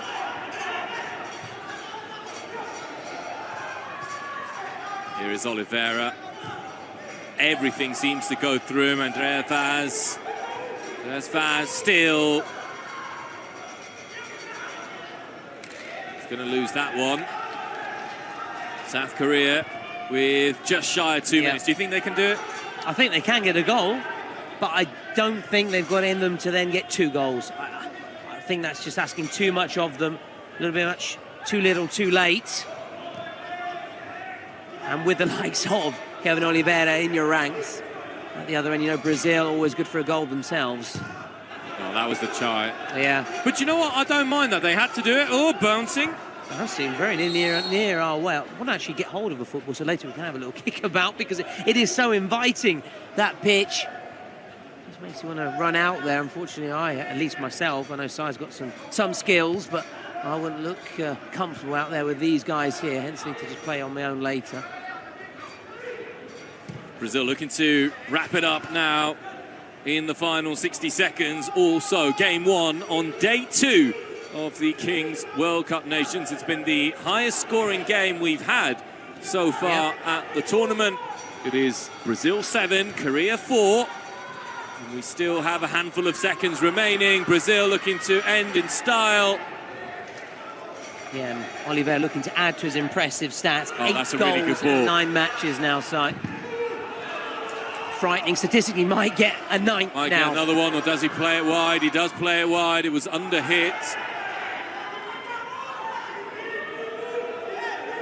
That's the really impressive thing with Oliveira, is he's such a global superstar, and yet he's very selfless. Yeah. You know, passes the ball, always tries Works to really bring well in for his the team, teammates. yeah. It works well. I like that. Hence the reason I can see that comparison with the likes of Adriano. Very similar in that sense. Little olays coming down. Well, there you go. We had upsets yesterday, but none to start day 2 of the Kings World Cup Nations. One of the overwhelming favourites to win the tournament, Brazil, with a big scoreline win against the Republic of Korea. Brazil 7, South Korea 4. It was a thrilling game. It was tit and tat for a little while. But in the end, Brazil, just a little bit too much for them, Tony. Yeah, just showing Korea that their experience, their abilities, their talent, and that man there, unsurprisingly, your MVP, delivered the goods when it mattered most. Kelvin Oliveira getting on target, not once but twice, and with one of those goals which was worth double, which again, another one of those moments in which Brazil just took the game away from South Korea, who certainly go out with their heads held high, and I don't think any team, Si, will be happy about facing South Korea, because they really have put in a positive performance defensively. At least they were really solid and showed a few flashes, but perhaps not enough in the final third. I think that's where it was decided, as Brazil lap up the plaudits from their supporters, quite rightly going over there. The Verde Oro Samba party, flying start for Brazil, and they lay down a marker here early on. Big winners, 7-4, and their president Gaules as well, also on the receiving end of those rounds of applause. He played his part as well with a top draw penalty when it really mattered most. Had to keep eyes cool. As we see a recap of the statistics, their final score 7-4. Brazil, those goals, those expected goals, and they certainly delivered on that. They did even better. They can enjoy this moment, although they'll be looking ahead to their next game as quick as possible. Brazil then going through as those winners. South Korea going through into the losers pot alongside likes of Spain, Italy, Mexico and Saudi Arabia. Yeah, it's really shaping up nicely, isn't it, this one at the moment? And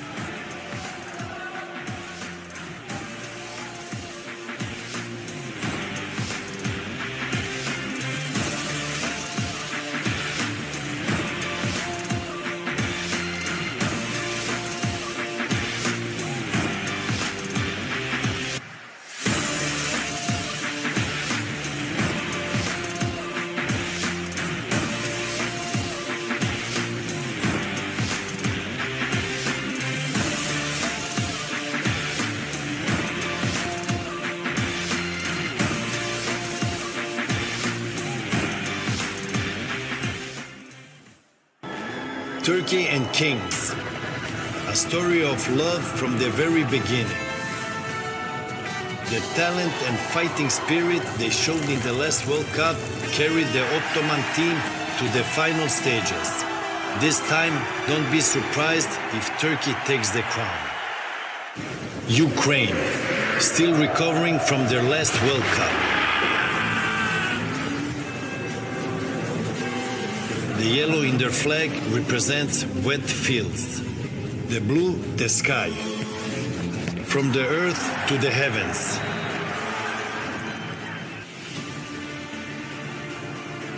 Turkey taking on Ukraine. Let's listen into the anthems.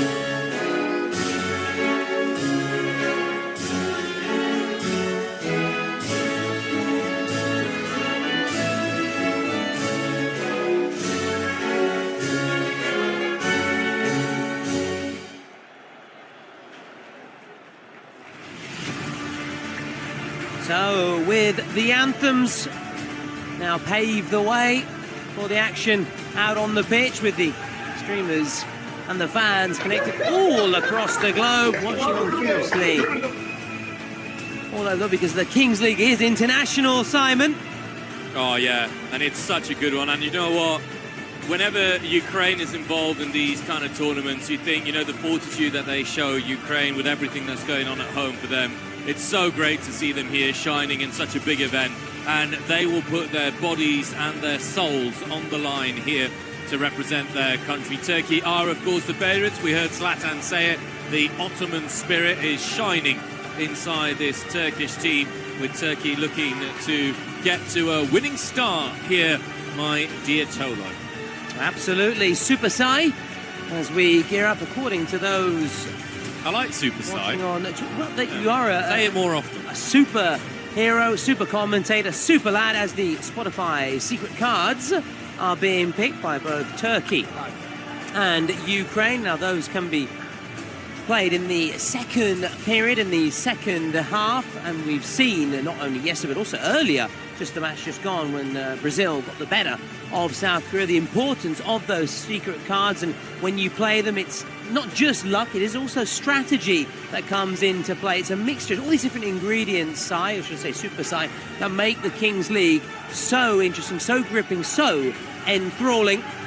As we hear a rallying cry from Ukraine and their pre-match huddle.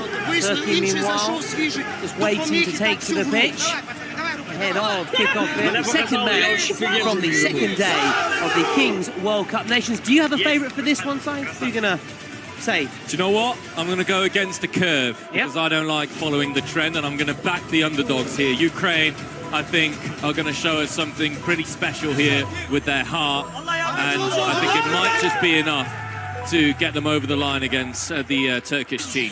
Fair enough. I think what we just saw, another favourites to win it, as we saw Brazil earlier, but here you go, the light sight. 5 light, and it is go, go, go! Nice pace. And the ball there, though. And the decision going in favour of Turkey. Again, we've been speaking a lot about the kits, and another beautiful jersey in action, the one of Turkey and, of course, Ukraine. And Ukraine on the back foot here, and we could have an early goal. Oh, what a save that is! I told you, this team have heart, and they might just counter-attack. And they might get up the other end side and prove you right and get a goal in the opening minute. Second bite of the cherry, though. What a save. Any so far when it comes to goals in the opening minute. Just Obed Martinez yesterday, but there's time to get one here for Ukraine. Now also, discipline. You spoke about discipline, but we'll talk about that in a moment. Turkey with a chance. Discipline key, side, because if you commit a foul in the first minute, you give away a shootout. So it's important not to give away a foul. Hence, at times, players a little bit reluctant to go in and perhaps allow the player to go beyond and have a shot on goal. As we saw him, what a save. Candidate for certainly save of the day, if not save of the tournament, even though it is very early days. Will be all the way through to the 12th of January. Kings League action as the keeper steadies himself now. Yuri gets his shot away.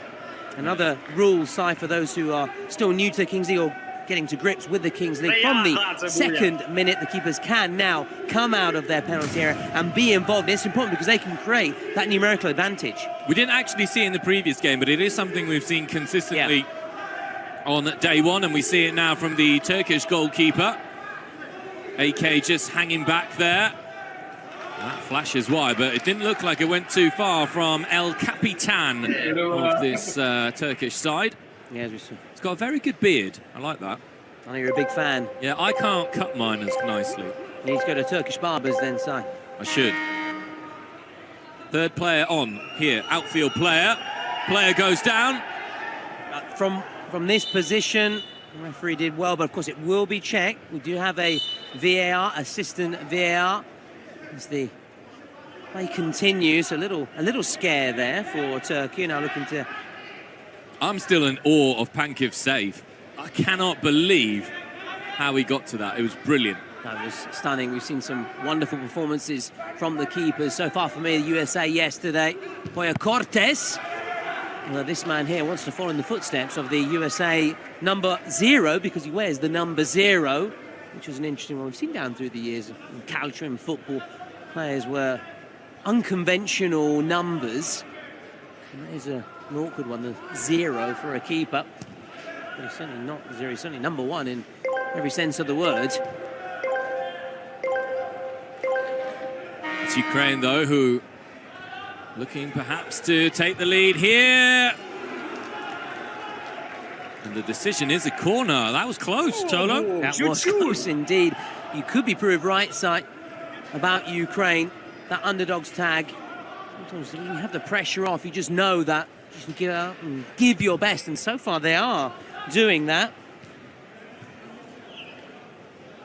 We can just see here as well, you're not seeing it in the game, but Kelvin Oliveira's live on the Brazilian streamers watching on as he looks at the game as well.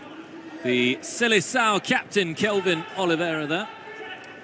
But on the game itself, it's another team who are playing in yellow and blue, who are looking to steal the show. Good shimmy, let it go. Did all that hard part, put himself into that shooting position and just dragged it wide in the end. Now, is there a player in particular you're looking forward to seeing, Si, from these two? I really cannot wait to see Noplianka in action for the Ukraine and strutting his stuff. I mentioned earlier in our preview show ahead of the first match. I think there's a really useful player as well for Turkey, which is Berkay Sezer.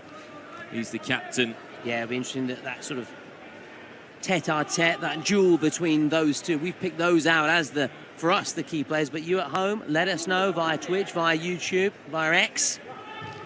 I have to apologise, I actually got it wrong. Memo Sosa is the captain, but I am still looking forward to seeing Berkay Sezer. Here is the captain who's come forward, why not? Promising Think about run. it. Offside. Didn't pass the ball because it was offside there. Inviting first time, well blocked.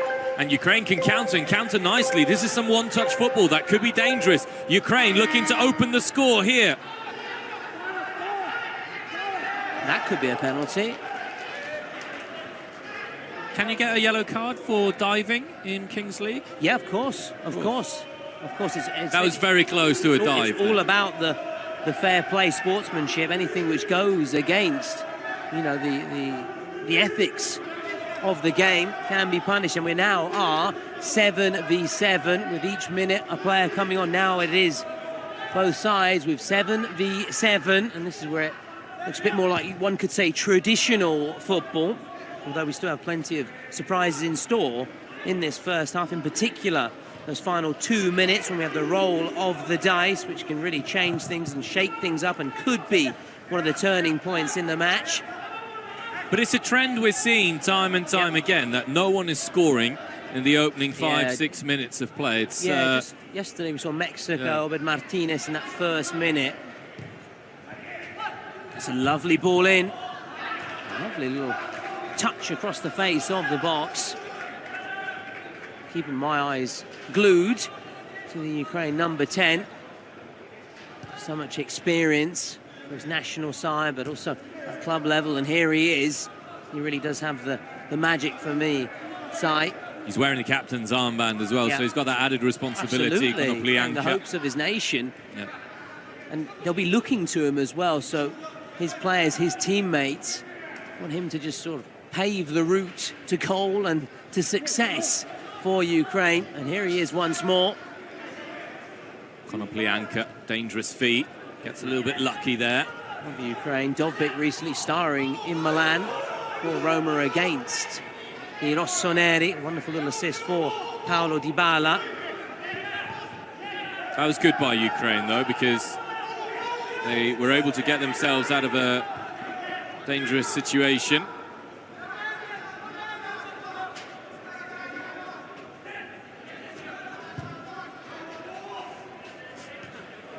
Well, the keeper's off his line. Ukraine, just like Turkey, a proud footballing nation. Mentioned Dovbyk playing in Serie A, but plenty of Ukrainian players have starred in Italian football. Shevchenko, for me, immediately comes to mind as Turkey try and win it back here and conjure up something. Turkey as well, of course. Emre, for me, makes me think of Inter.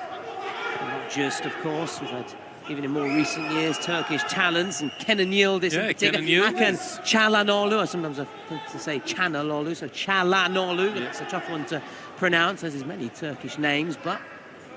In fact, you commentated in your day job, Thomas Lawrence, which is a Serie A commentator, and very proudly so. You commentated the recent derby between Juventus and Torino. Absolutely. Yildiz scored. The heir of Alessandro Del Piero, I believe it is, you called it. Lovely, lovely commentary. Thank you very much. Thank you very much. I always appreciate it from a colleague and someone I respect highly, and I'm delighted to be working side by side. Tomorrow, meanwhile, we'll be joined by Patrick Kendrick in the commentary booth. He'll be joining us for day 3 and day 4.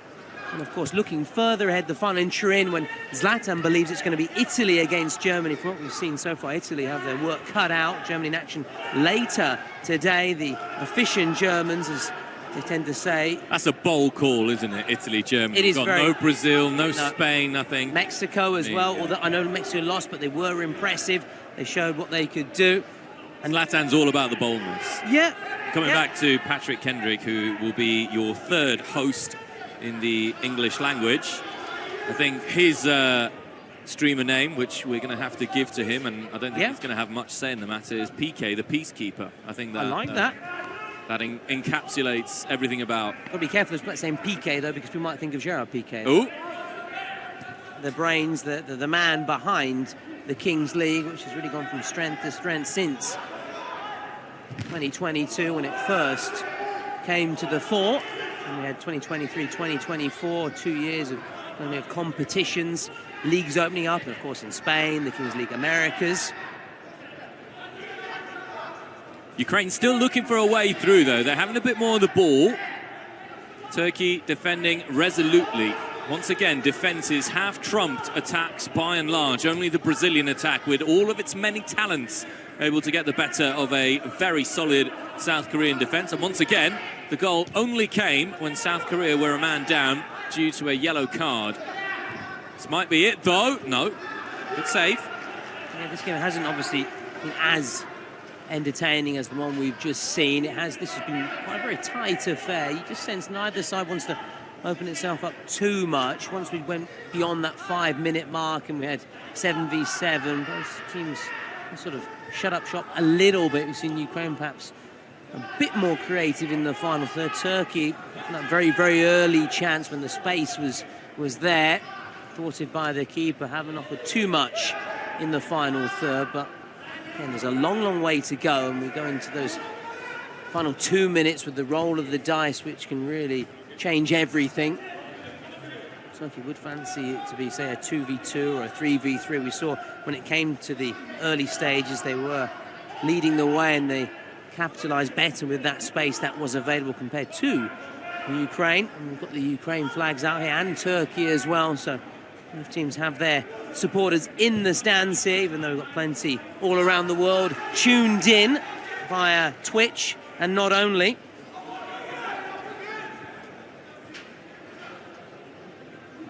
Look to build from the back. It's a clever ball. It wasn't a bad shot either. It was a difficult angle. As we say, we like to see teams go for the shots, go for it from distance, take shots. Also because you never know where it's going to go, so it could take a deflection. Yeah, we saw 2 really good shots from distance in the last game. Between Brazil and South Korea. Brazil winning that one 7-4. If you're just joining us now, Ukraine and Turkey, who at the moment are playing out a stalemate, which is very tactical and not particularly spectacular, although that may change.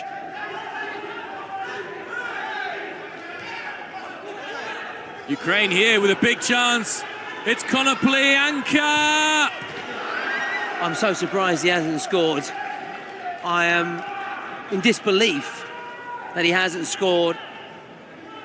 did he just try and just score that perfect goal, put it right in the corner when perhaps just needed to hit it? He could even hit it first time. I'm surprised he didn't hit it first time. I am surprised, but it shows that even the world beaters, the world-class players can miss, that he's human after all. It also shows the difference of 11-a-side football and 7-a-side football. Absolutely. Really surprising. Really surprising about that.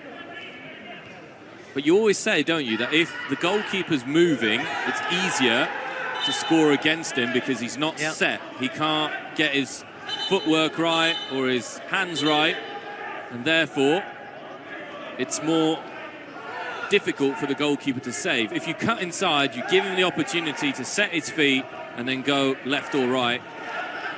And in fairness to Konoplyanka, had it been on target, he would have scored.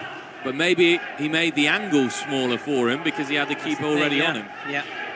Still, by far and away, one thing we can agree upon, it's the best chance of the match so far for Ukraine. Wagging my finger at you there, but no, I was in sync. I was reading your mind there. I could see from that stare, the glare. You're saying, Thomas, what are you about to say? But don't worry, as the Italian just say, Salvato in corner, just in the nick of time, managing to come through and not let you down. Now, can you make amends here? Ukraine number 10. Safety first. And they'll settle for the corner, just in front of their supporters there. I've been surprised that teams haven't done that a little bit more, you know, with their last centre-back, Thomas, because there is a chance, just you never know, A, where it can fly off with the deflection, and in any case, more often than not, you get a corner and another chance. Although that was a pretty abysmal effort. That's why time and time again, you know, side by side here, I've been saying, take a shot, have a go, have a pop from distance. Why not? Why not? And especially with the time ticking down, because once it hits that 18-minute mark, that is it. And this could be the opener. Ooh! Seen a couple of good goals already at the start of day 1 and 2. That would have been up there. Oh, for me, certainly. We had a great view of it. Furkanars there. Did strike it really well, but just always rising. That was the disappointing thing. As Konoplyanka plays that in. Nice floated ball in there. Now into the just under final 3 minutes. That's the reason I'm sort of saying and encouraging both these sides just to have some shots. It's come 18 minutes. The gong goes, the whistle goes, and play is stopped. That's something that South Korea tried to do time and time again. True. Again, the organisation, which once again highlights the importance of the Kings League format. When those first 5 minutes are there and you have space with the Von Weave on, when you have the opportunity to score, that is why teams like Brazil, like Spain, we'll see Colombia and Morocco a little bit later on, though it is against each other. But that's where the difference can be made. And I'm surprised, although, are we really surprised? Because this is the World Cup nation. So in many ways, you've got the best of the best. The best of the best, the best attack, the best defence, quite rightly, As Ukraine try and put themselves again into a shooting position. Konoplyanka not happy, but I like that. Again, you know, why not? Don't apologise. I don't know who it is apologising there. Number 7, who's apologising. Sandetsky. I think he did the right thing there. Saw little glimpse, little opening, little crack in the Turkey defence. Is now Turkey trying to spring forward. Lovely turn of pace, turning on the turbo. Now Ukraine can turn on the turbo, but number 7 there, just letting himself down there. Yeah, Sandetsky. Maybe a little again rush of blood to the head. Oh, Sandetsky's born on the very same day as me, 23rd of March. But he is. As it comes towards the commentary gantry again, sorry to interrupt you, but every time it comes over, I'm a little bit concerned, also because there's a lot of expensive equipment here as well. And I'm not talking about your phone or your laptop, so I'm talking about the technical stuff here that means we can broadcast all around the world. So you were saying, you share the same birthday? Sandetsky and I share the same birthday. Wow, tanti auguri. But he is 5 years older than me. And also much better at football. Oh, I don't know about that. Come on, so I want some positivity. Don't bring yourself down. Far from it. You know, you're a keen sportsman, rugby player, squash, tennis, football. Is it water polo as well? Never been in water polo, swimming? My cousins play water polo. Runs for in the Italy. family then. Yeah. Well, I've never played it. I'd probably drown. But here's a chance maybe for Ukraine. Yeah, they have seen all of the ball. That's got to be a penalty. Oh, no. No? Fair challenge. Off we go. Has to be Turkey. checked, though.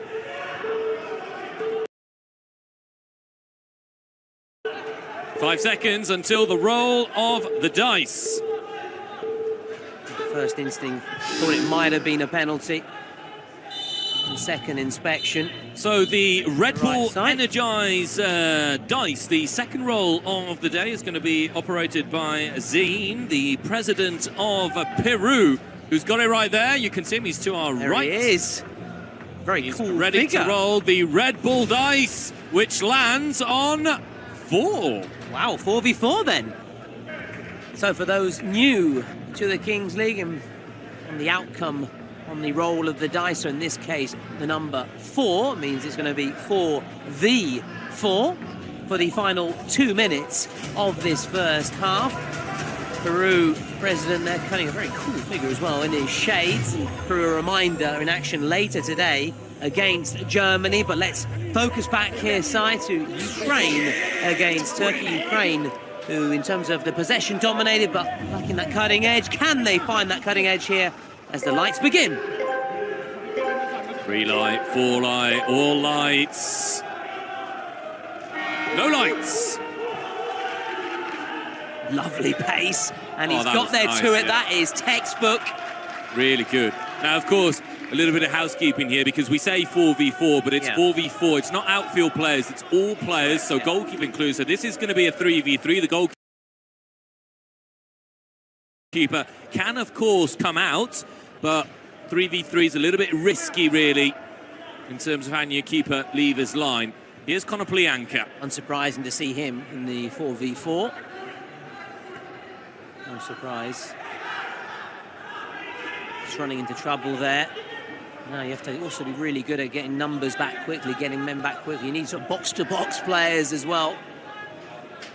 The first minute almost up. Memo Sosa, the Turkey captain, has played much of this first half. A strike here from Turkey. Yeah, member travelling. Under the crowd as well, but hit the shoulder of that supporter behind the goal of Yuri Pankiv. He was unperturbed though, and he took it well, so maybe a future in between the sticks or in defence for that man there behind the goal, as Ukraine very much like the opening 18 minutes, seeing all of the ball. Can they finish with a flurry here? Konoplyanka trying to move it. Someone has to try and exploit this 3v3, considering how cagey the game has been. There's where the flying goalkeeper's a really solid option when you have the ball. Turkey have been doing a lot of ball chasing.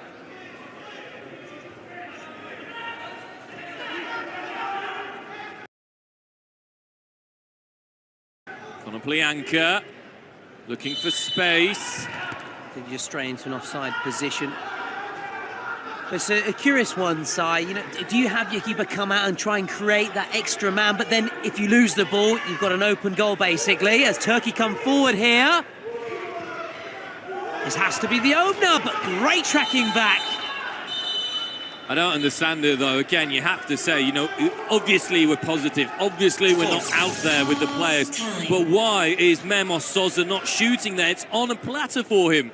Yeah, Tries to do the right thing, but Pankiv again read it really nicely. Really impressed with how the Ukrainian goalkeeper and his footwork at the start of the game and at the end of the game was impressive. Yeah, no, it's something we've also touched upon, I think, yesterday. Perhaps teams at times trying to score that sort of perfect goal, and something maybe for the cameras. I don't know if it's to do with the spectacle, the entertainment side of things, as we try and just listen in and see if we can glean anything from the 2 half-time team talks. Bizim sahaya gelin. Nasıl başlıyoruz? Aynen nasıl? Furkan, Aytaç, Onur. Senle. O sağ tarafta. Auf 6. Du bist auf 6? Ja. Ich bin sehr auf 6. Du bist mit Stuart links. Önde. Aytürk. Haydi. Du bist vorne, ne? Bizim sahaya gelin. Çünkü onlar basıyor. Pası aldığımız zaman hemen sıkışalım, kaptırsak da ani basalım. Yani yakın oynayalım. Arkaya gelin biraz. Bir tek iki kişiyle açmayak oyunu. Serkan yaptığı belli. Fünf, was meinst du? Belirli aldı mı? Ortaya kapattı bu çizgiye gidiyor. Shoot out. Canova! Canova! Canova! Жека, мы там, Жека, мы там. Мы там. Забираем все с собой, да? Нет.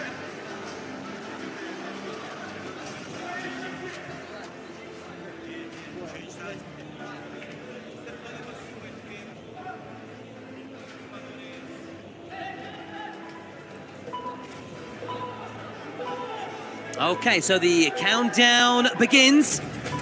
The beginning of the second period, we can have the secret cards, and of course we also have the president penalty, although these sides will be looking for this match to the shootouts, of course, as the ball drops from the cage, and Ukraine again, Sai, making a good start when it comes to the kickoff and winning possession, which is important. Yeah, Sandetsky there using his physique to good effect. That's what we want to see from the Ukrainian number 7, that's why he's in the team. But he's given it away here. That's not the best start to the second half. Commentator's curse. Yeah, shot on here for Turkey, and it's buried. It's a mistake by Sandetsky.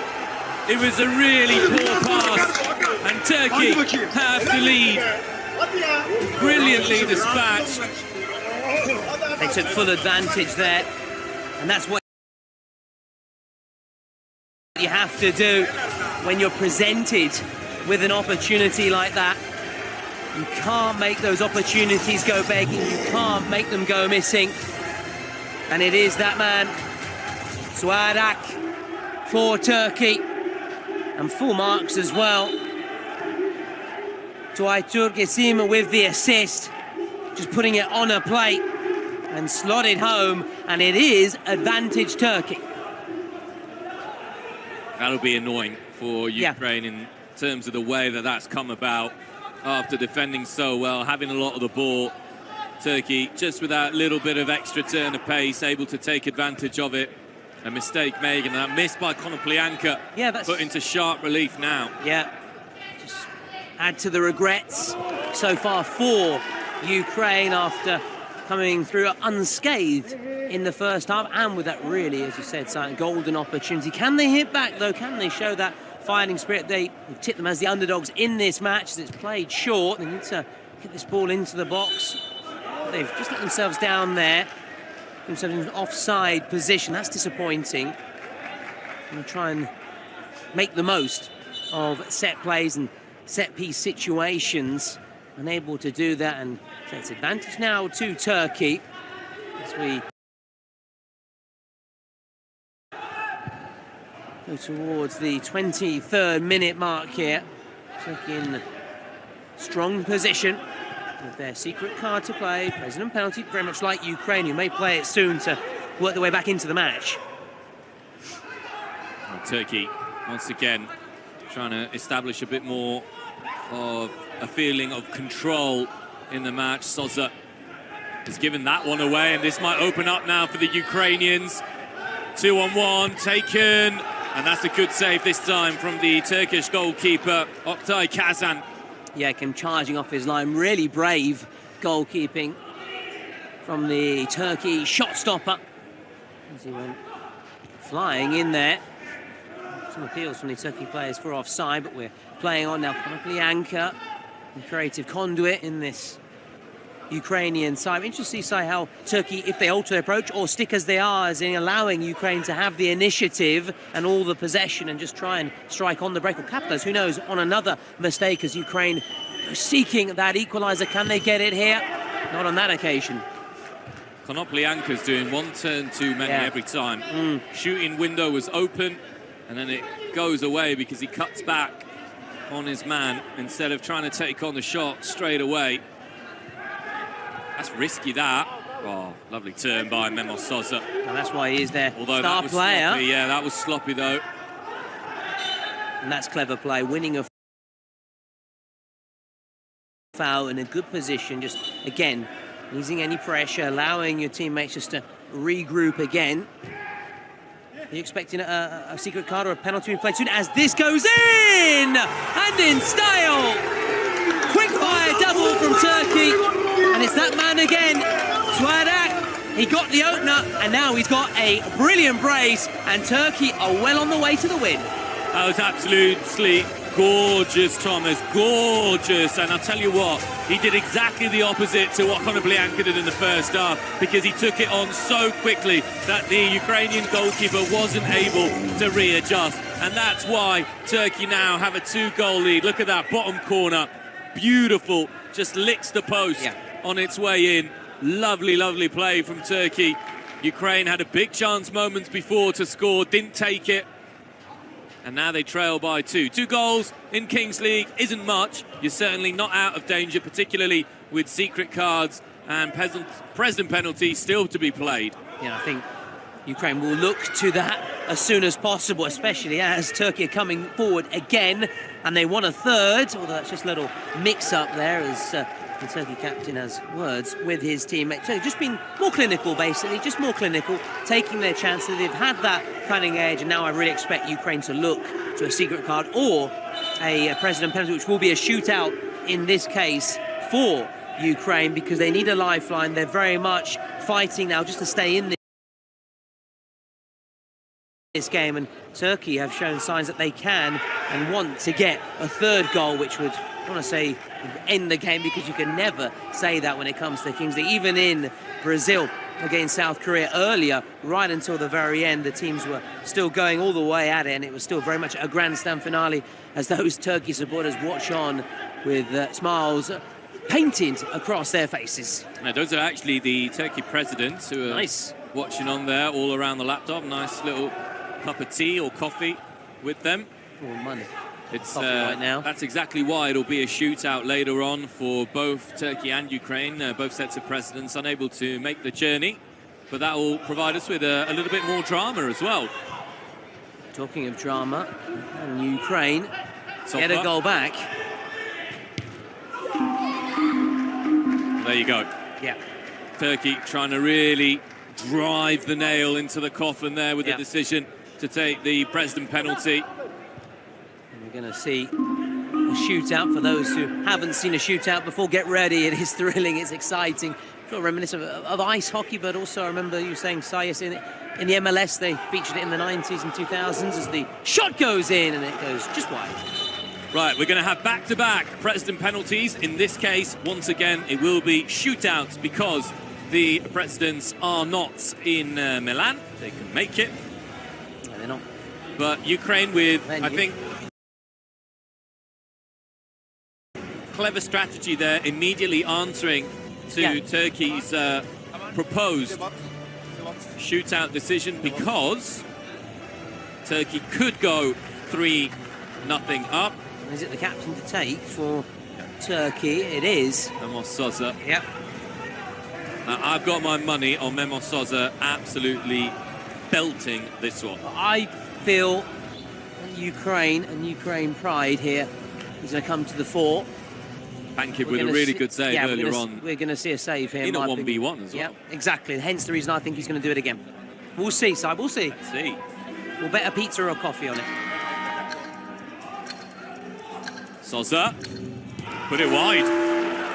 The keeper doing enough, really, just to make it awkward for him. And now Ukraine have their chance. And I think that will really give them a big boost, seeing their keeper do just enough. I don't know if he really got anything on it. Did he make any save, or was it just his positioning that made it difficult? Either way, Turkey missed the chance to open up a 3-goal cushion. Now Ukraine, let's see who's going to take it for them. Looks like number 17, Vitaly Melnik. It is. Number 17, Melnik. One of the older players in the Ukrainian roster. Here he is. Melnik at speed, but it's saved. Well, for the first time, both president penalties, in this case shootouts once again, have not been scored.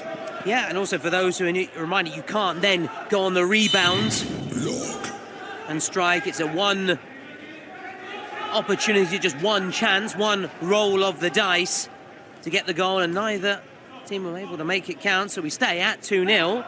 But both nations still have their secret cards. And anything you'd like to see, Si, when it comes to secret card, as Ukraine just try and get a goal back? They might get it here, or not. I think "not" is the correct word expression there, on that occasion, yeah.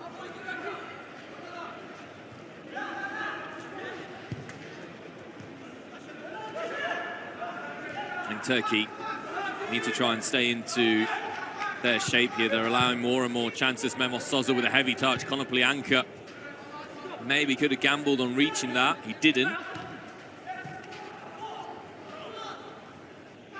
Might have a chance here. Taken wide. Corner. Settled for the corner, but Ukraine. Now the chance is starting to come up. Yeah, starting to work their way back into it. They let off the hook, one could say, from that shootout. They didn't take theirs, but they're still in this. Nicely curled in. That was a real teasing ball. Konoplyanka, League winner amongst others trophies during his glittering career, and here he is. It's a bit of a tense moment in the game, though. Yeah. Isn't it? We can feel that tension. And superb defending. Incredible from the number 5 there for Turkey. Great positioning sight. Ibrahim there with a massive piece of defensive work. So nicely done, because Sopa was just waiting in the wings, and here he is, their number 21, and we're going to have a secret card.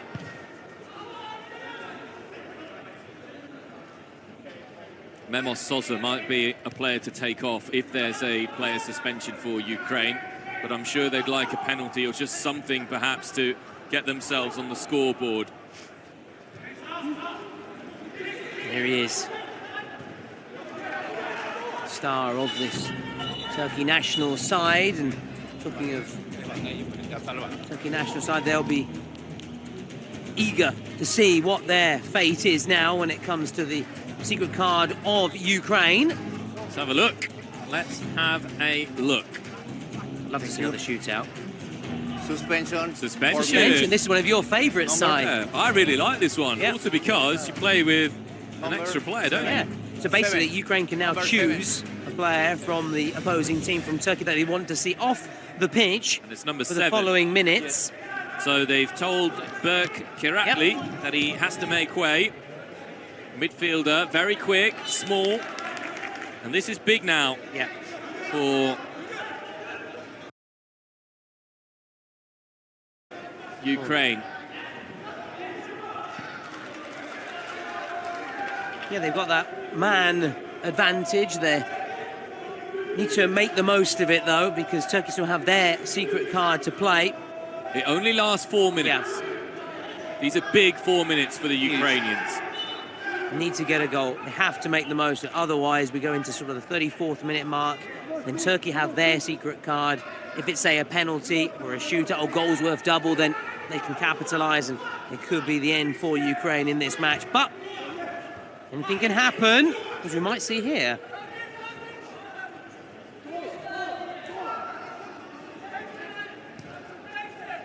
Ukraine have just got to try and test the goalkeeper a little bit more, though. Now they need to start letting fire, especially with Turkey a man down. The defenders are going to work hard. Sopa earlier very nearly thought he had that free header. Yeah, but this is good. This is quick passing. Get it in the middle. Space, can't you, Si? Pitch starts to become very, very big when you're playing a man down. That was good. Nicely struck. As it comes just towards us here. And Turkey just have to keep digging deep. Defending as one, working as a unit. The now 6 men of Turkey, including the keeper. Konoplyanka glides outside, leaves it. Great block. I thought that was in.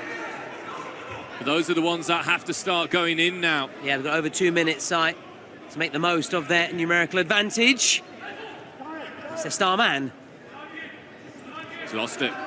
Now Turkey's star man At least what we thought anyway, but Ukraine thought it was Berg. They opted to take him off. Such lovely feet from the big man. Well, he offers a bit of everything. Really is a complete player. Physical, technically gifted, leadership abilities. This is a big one for Turkey. That's too tame. And if he moves it quickly there, the goalkeeper. Yeah, just wait a second too long. I'm surprised. Yeah. Thought it would have gone a little bit quicker. Just now allowed Turkey to get back into position as well. Turkey were happy with this, just defending compact. What a save. Tipped it over. Would have seen it laid as well as it made its way through a host of Turkish bodies. Sea of players. The Red Sea. 1 minute 15 on the suspension.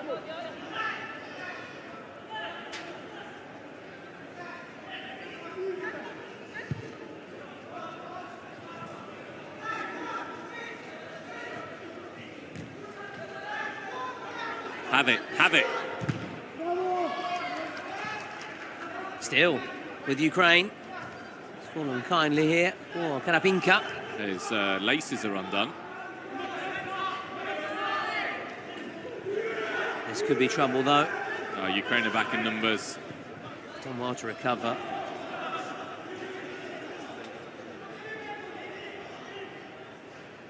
Still think though, Ukraine not trying enough. They've got these big 30 seconds. If you're Turkey now, you just try and hold the ball. Yeah, and then play your secret card as well. Foul. What a huge boost it would be, Si, for Turkey to get through these 4 minutes without conceding. A man down. And then play your secret card. And they go back to 7v7, a secret card, and full marks to them. I still think, though, if you're Turkey, the best time to play a secret card is around the 30-minute mark.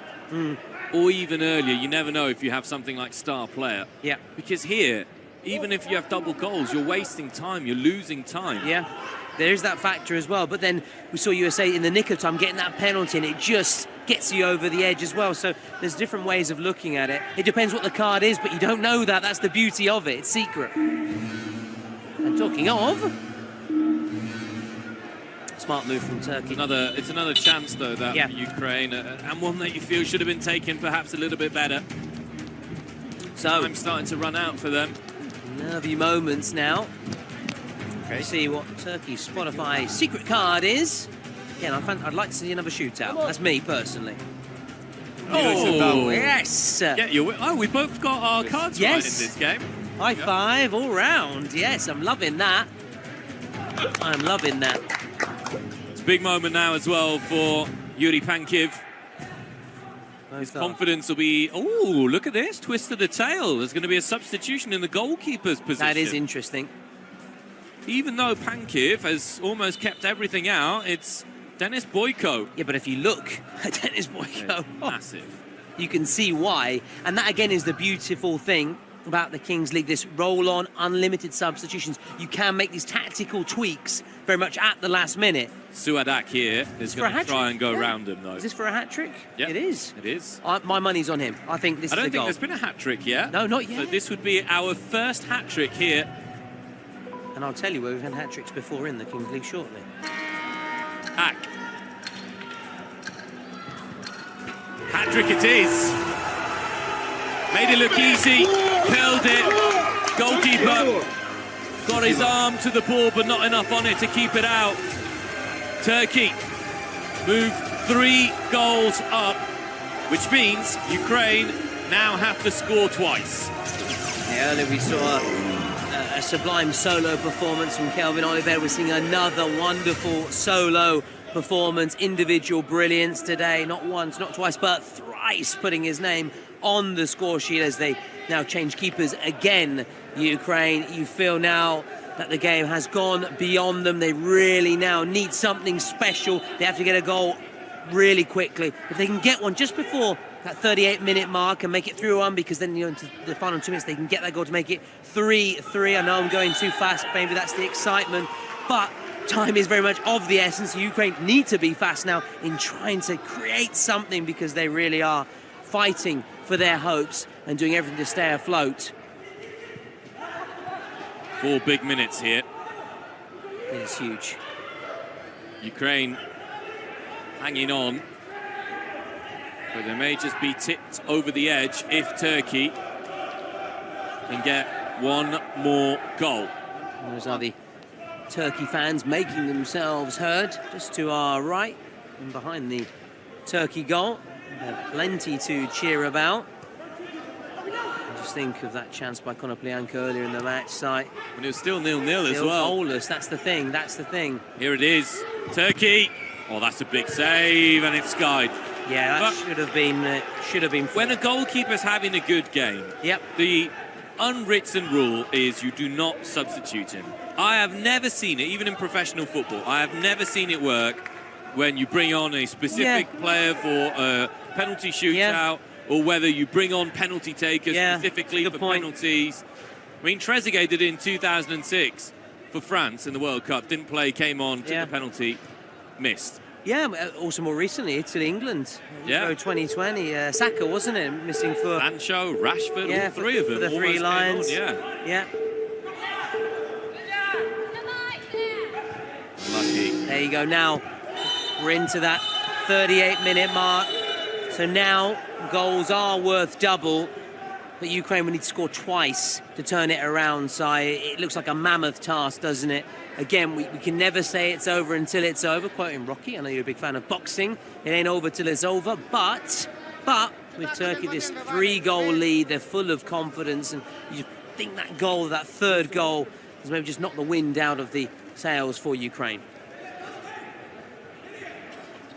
Might be a bridge too far, this. Great film with Sean Connery, if you've never watched it. Never seen it. More of a bookman myself, but I will put it down as one to potentially watch. As the players take to the pitch, the countdown begins. Ukraine have got to win the ball, let's put it that way. Yeah, they've been very good at that, to be fair. That's one area they have edged out. Turkey. As the lights are lit. Oh, the tension. Speedster goes. Well, I think Turkey could get there first. It is tight. Did the ball go backwards? Yeah, it looked like it went forward. In possession with the Ukrainians. The clock is not their friend right now, so they have to really step it up. Go route one. Just go for it. Take a shot. No time to play perfect football.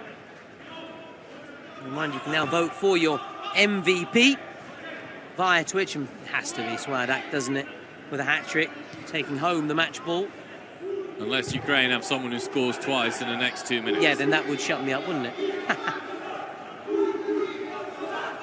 Looks unlikely, you have to be honest. Ukraine missed too many chances when they had the upper hand. And once more, the trend continues. Yep. You know, whoever has the best defence wins the game. Yep. Corner. And also for the second match in a row, so it's looking like the team were tipped as the favourites to win that game. Brazil earlier against Korea and South Korea, and now Turkey to get the better of Ukraine, who were the slight underdogs. As Turkey try and get a fourth. Why does the referee decide? Was that in or outside the box? Outside. Just on the edge. But that's a yellow card as well, and that's it. Yeah, that's got to be it. Ukraine's chances are over now. Yeah, but as we say, anything can always happen and can happen. But in this case, it has to be game set, a match for Turkey. The man who missed the shootout as well. Yeah. Melnik, Vitaly Melnik is the one who makes way. Yeah. It's a bit of a nightmare game for him, really, in the big moments.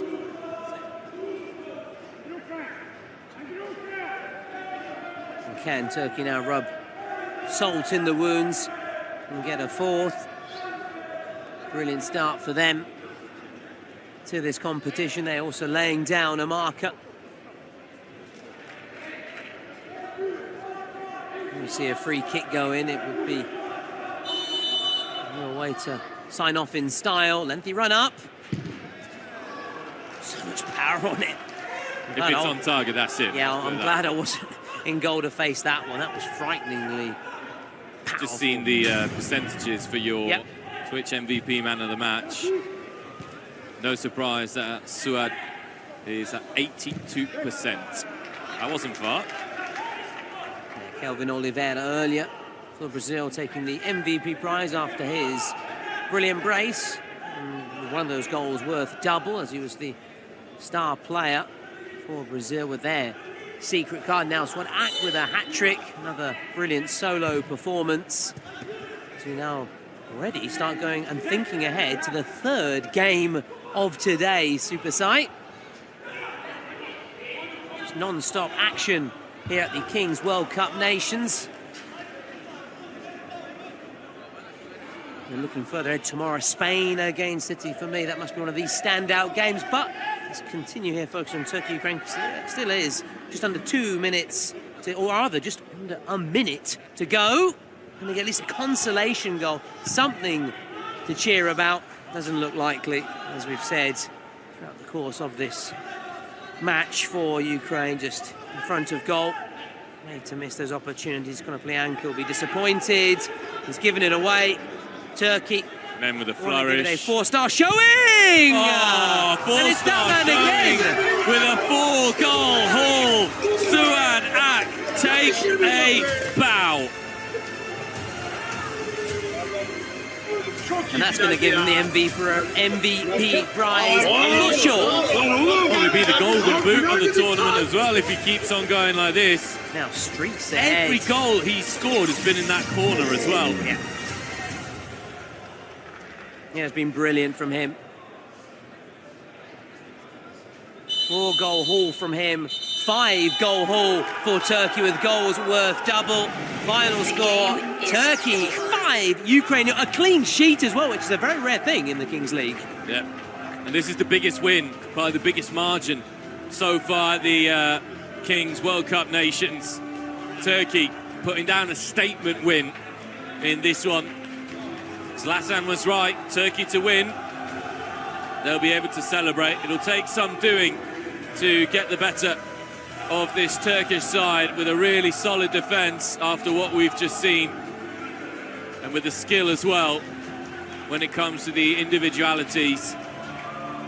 Yeah, very impressive performance.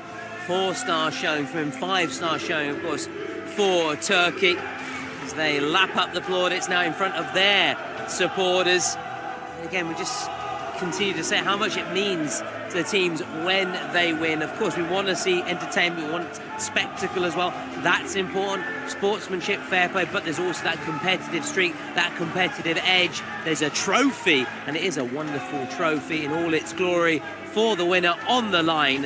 As we wrap up the stats here, Turkey 5, Ukraine 0. I think Ukraine will be a little disappointed with the expected goal statistic there. Probably should have had at least one. Turkey doing a lot better than their 2.3 expected goals, so they'll be delighted. Now we already start looking at, but before we do, let's again look back at the action from Turkey's big win against Ukraine, getting off to a brilliant start to the competition. That clean sheet also adding extra gloss, extra shine to their win. Suad Ak will be grabbing all the limelight. Of course it is, though, a team effort. The team put him in that position to net his 4 goals for that 5-0 win, and Turkey then marching on, and they're part of that winners pool with Argentina, Japan, USA, Uzbekistan, Brazil awaiting to find out their opponent. As for the losers pool, we've already mentioned Spain, Italy, Mexico, Saudi Arabia. Oh, that's Spain. Yes, I know, we can't wait. We keep going back to it.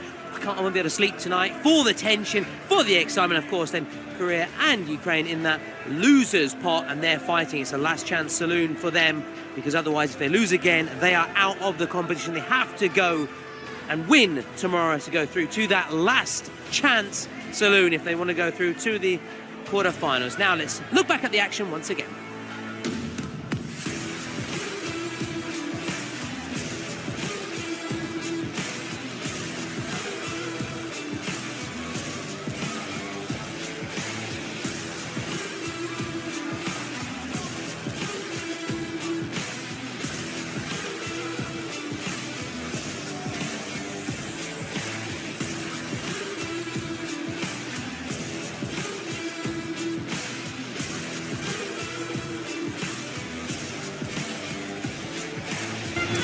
Colombia, When the tricolor plays, everything else stops. The greatest enemy becomes an ally, and any past grudges vanish. The challenge is monumental. Victory or victory. Morocco, the first representative of the African continent at Kings. Its always echo a song about victory yet to come. The victory that will crown them. The victory of the Kings. And now the next game, one that we've all been waiting for. It's Colombia against Morocco, starting with the national anthems.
Wow, wow, wow, wow, what an introduction to this one, everyone. It is game 3 on day 2 of the Kings World Cup Nations, and it's one that we've all been looking forward to.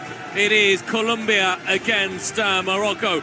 On the one side, we have one of the favourites to win the tournament. On the other, we have another team that are also favourites to win the tournament and who also boast the Corona de Oro Nadir.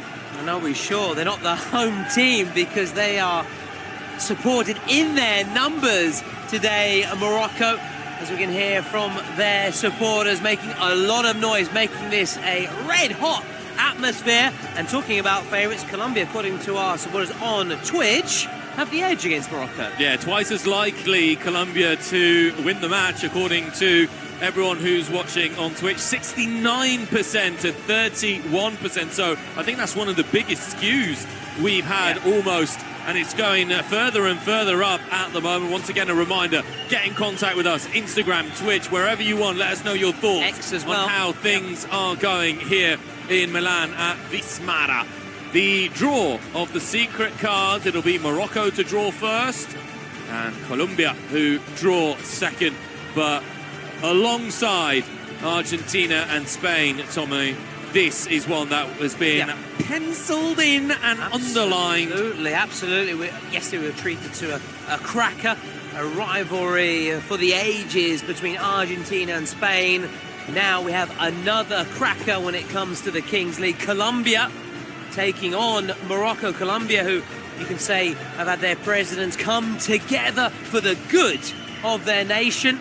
There's a bit of rivalry between those two away from the scenes, but doing their best to come together as one for Colombia. And Morocco, as we've said, have some incredible players, also players with dual nationality who could have opted to play for Spain, if I'm not mistaken, but the lure of Morocco and their national team, too much to turn down, and looking to strut their stuff here in Milan at Vismara and get off to a flying start, just like the previous teams we've seen today.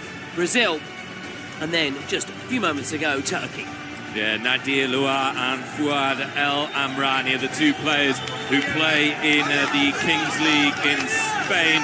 The Morocco president, unfortunately, not able to be here, just like his Turkish and Ukrainian counterparts. The president, however, for Colombia.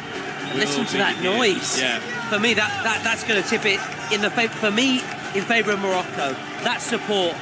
You've got your 12th man behind you, or 8th man, should I say, since it's the Kings League and not 11v11, but 7v7. So I'm going to say Morocco. Just that support. It's a party atmosphere. It's as if we're in Morocco. Yeah, the party's definitely on. We're loving it. We're right next to the Moroccan streamers as well. The president is having a whale of a time on the screen at a distance.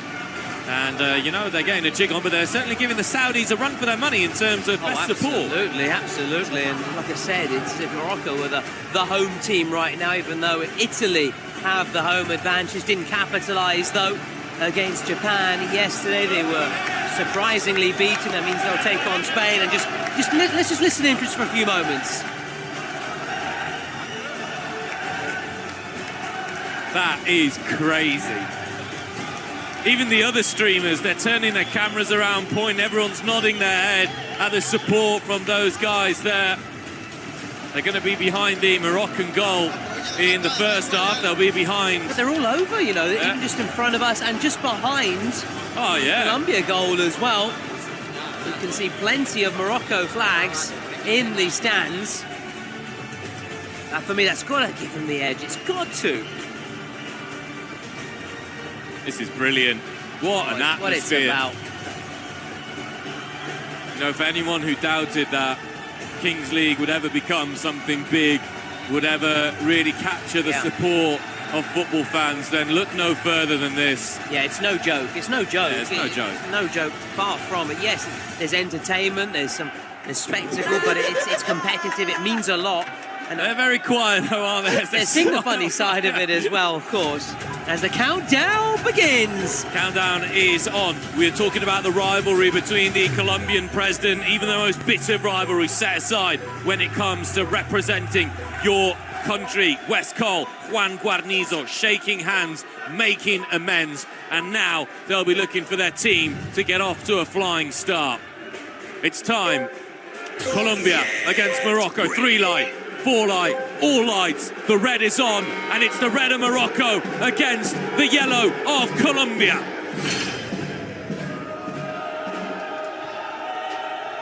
Colombia get the ball.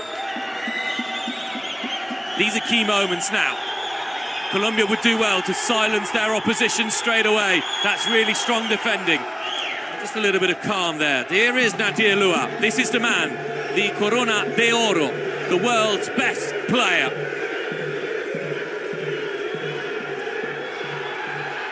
Has to be careful there, the Colombian player.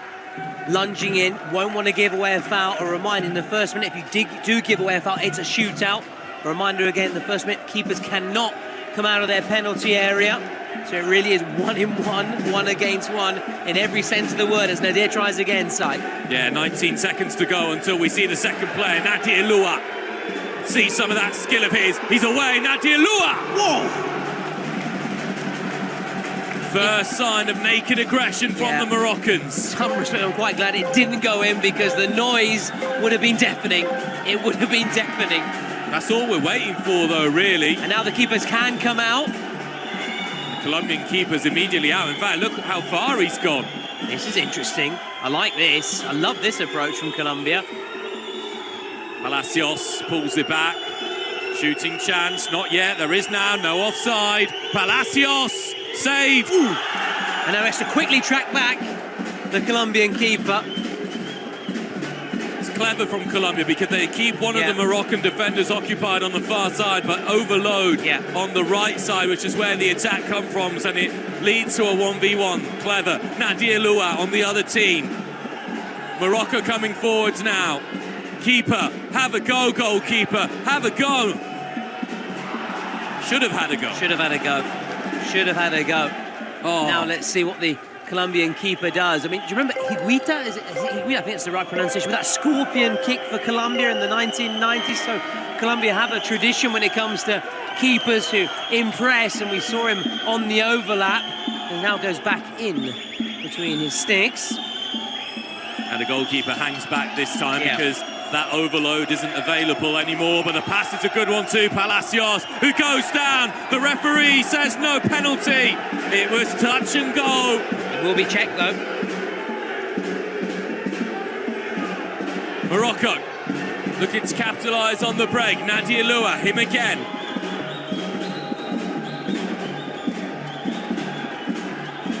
Morocco's just trying to take a little bit of the sting out of the game.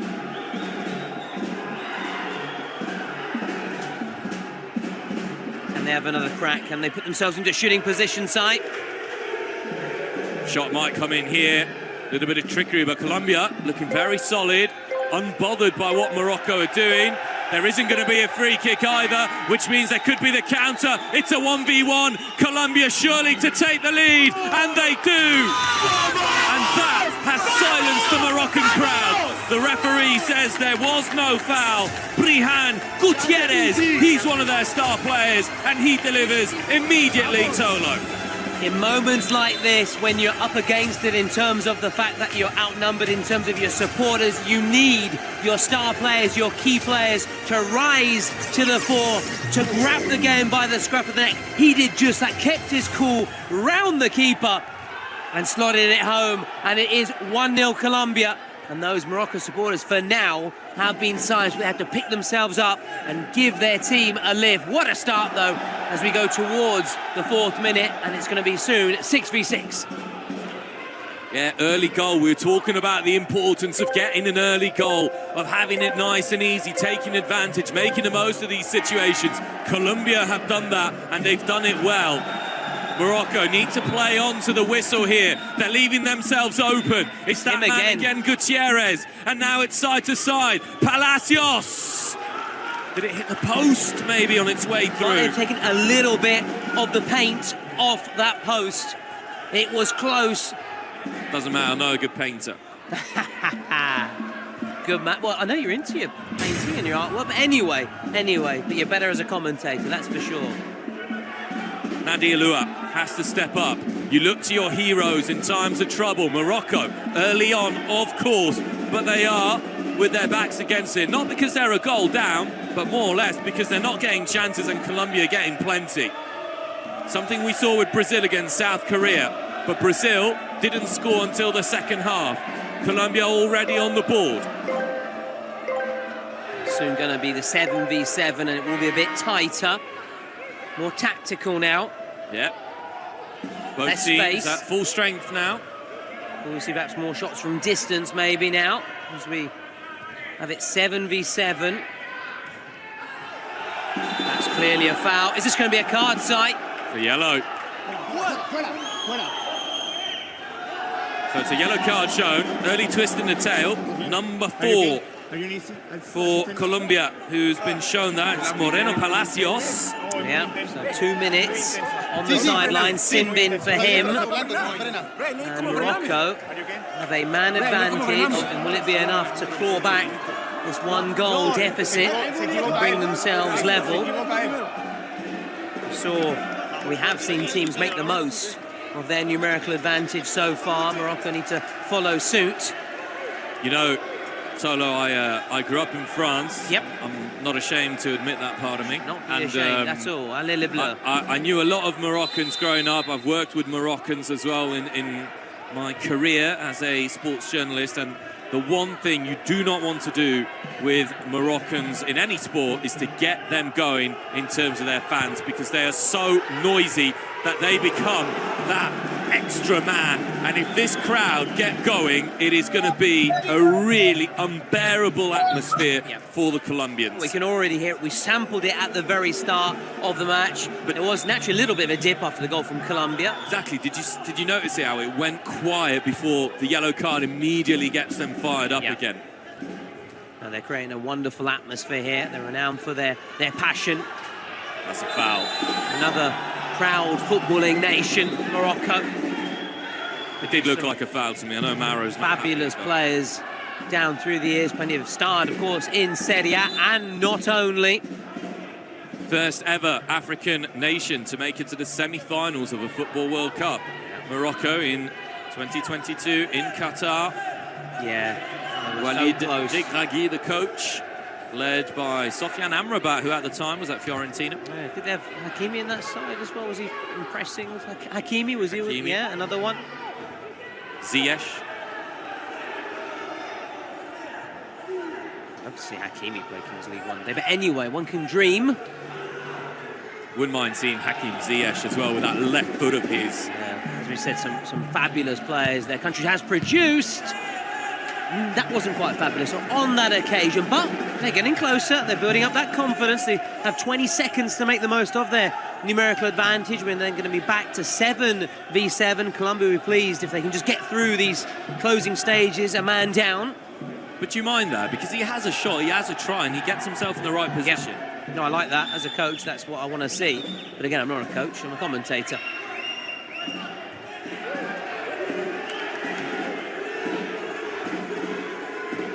Morocco still trying to calm things down. Ooh, the arm outstretched there. Maro's fired up. Has to keep it on the right side, though, that enthusiasm. Otherwise, you take the risk.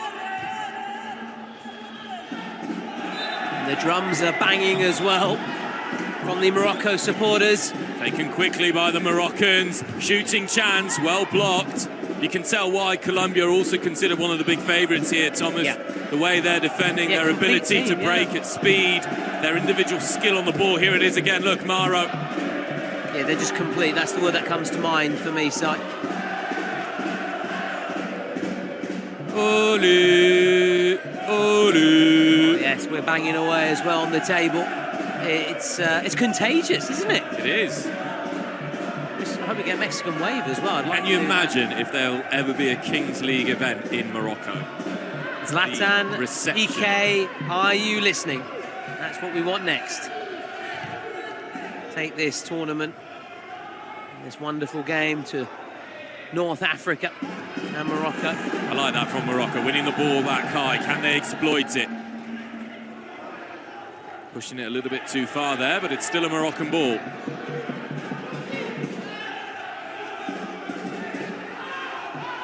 The tempo about this game is impressive, Si. Such intensity. Morocco look for this equaliser.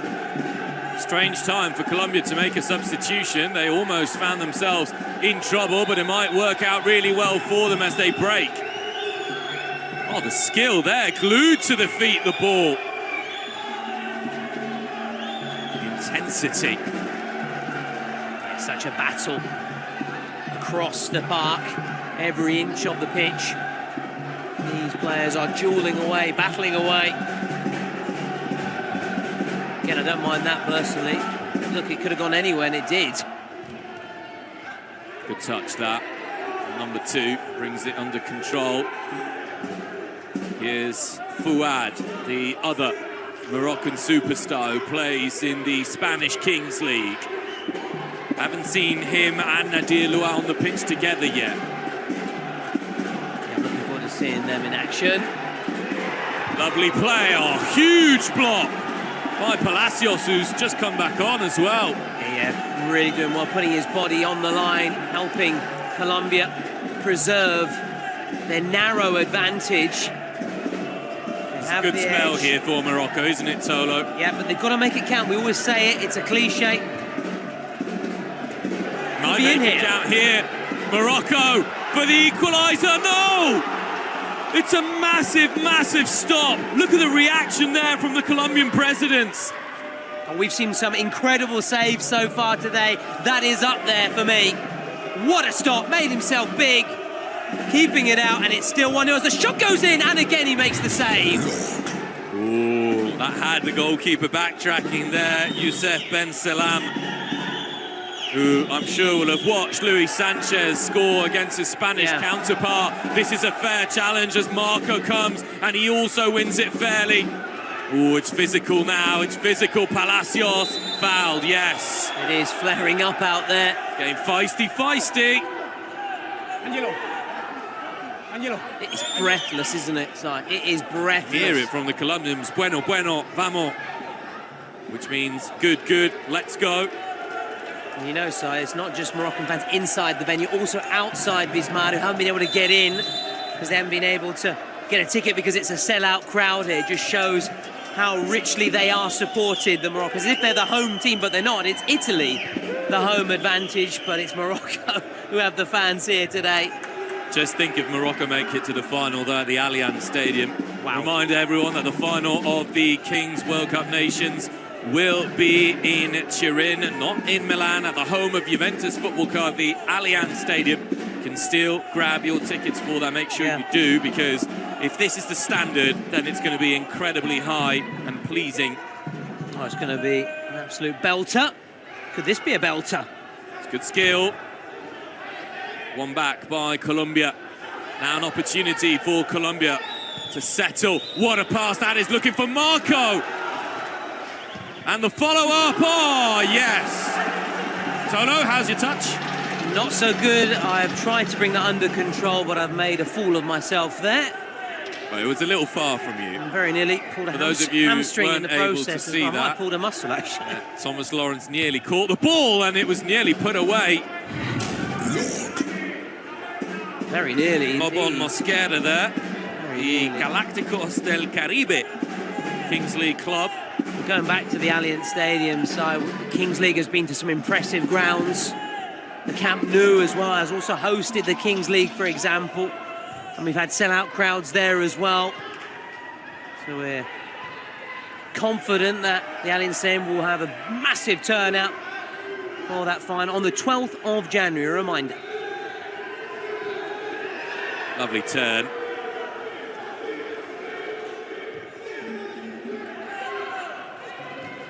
That was a big save as well from Ben Salam. Needed to keep Morocco within touching distance of Colombia, which is what they're doing. We've got just under 4 minutes to go until the dice roll. That's right. And it will be one of the Brazilian presidents, Estagiario, to take the roll of the dice, but that's all to come. We've still got 4 minutes in. Anything can happen. It really has been gripping stuff. Really intense.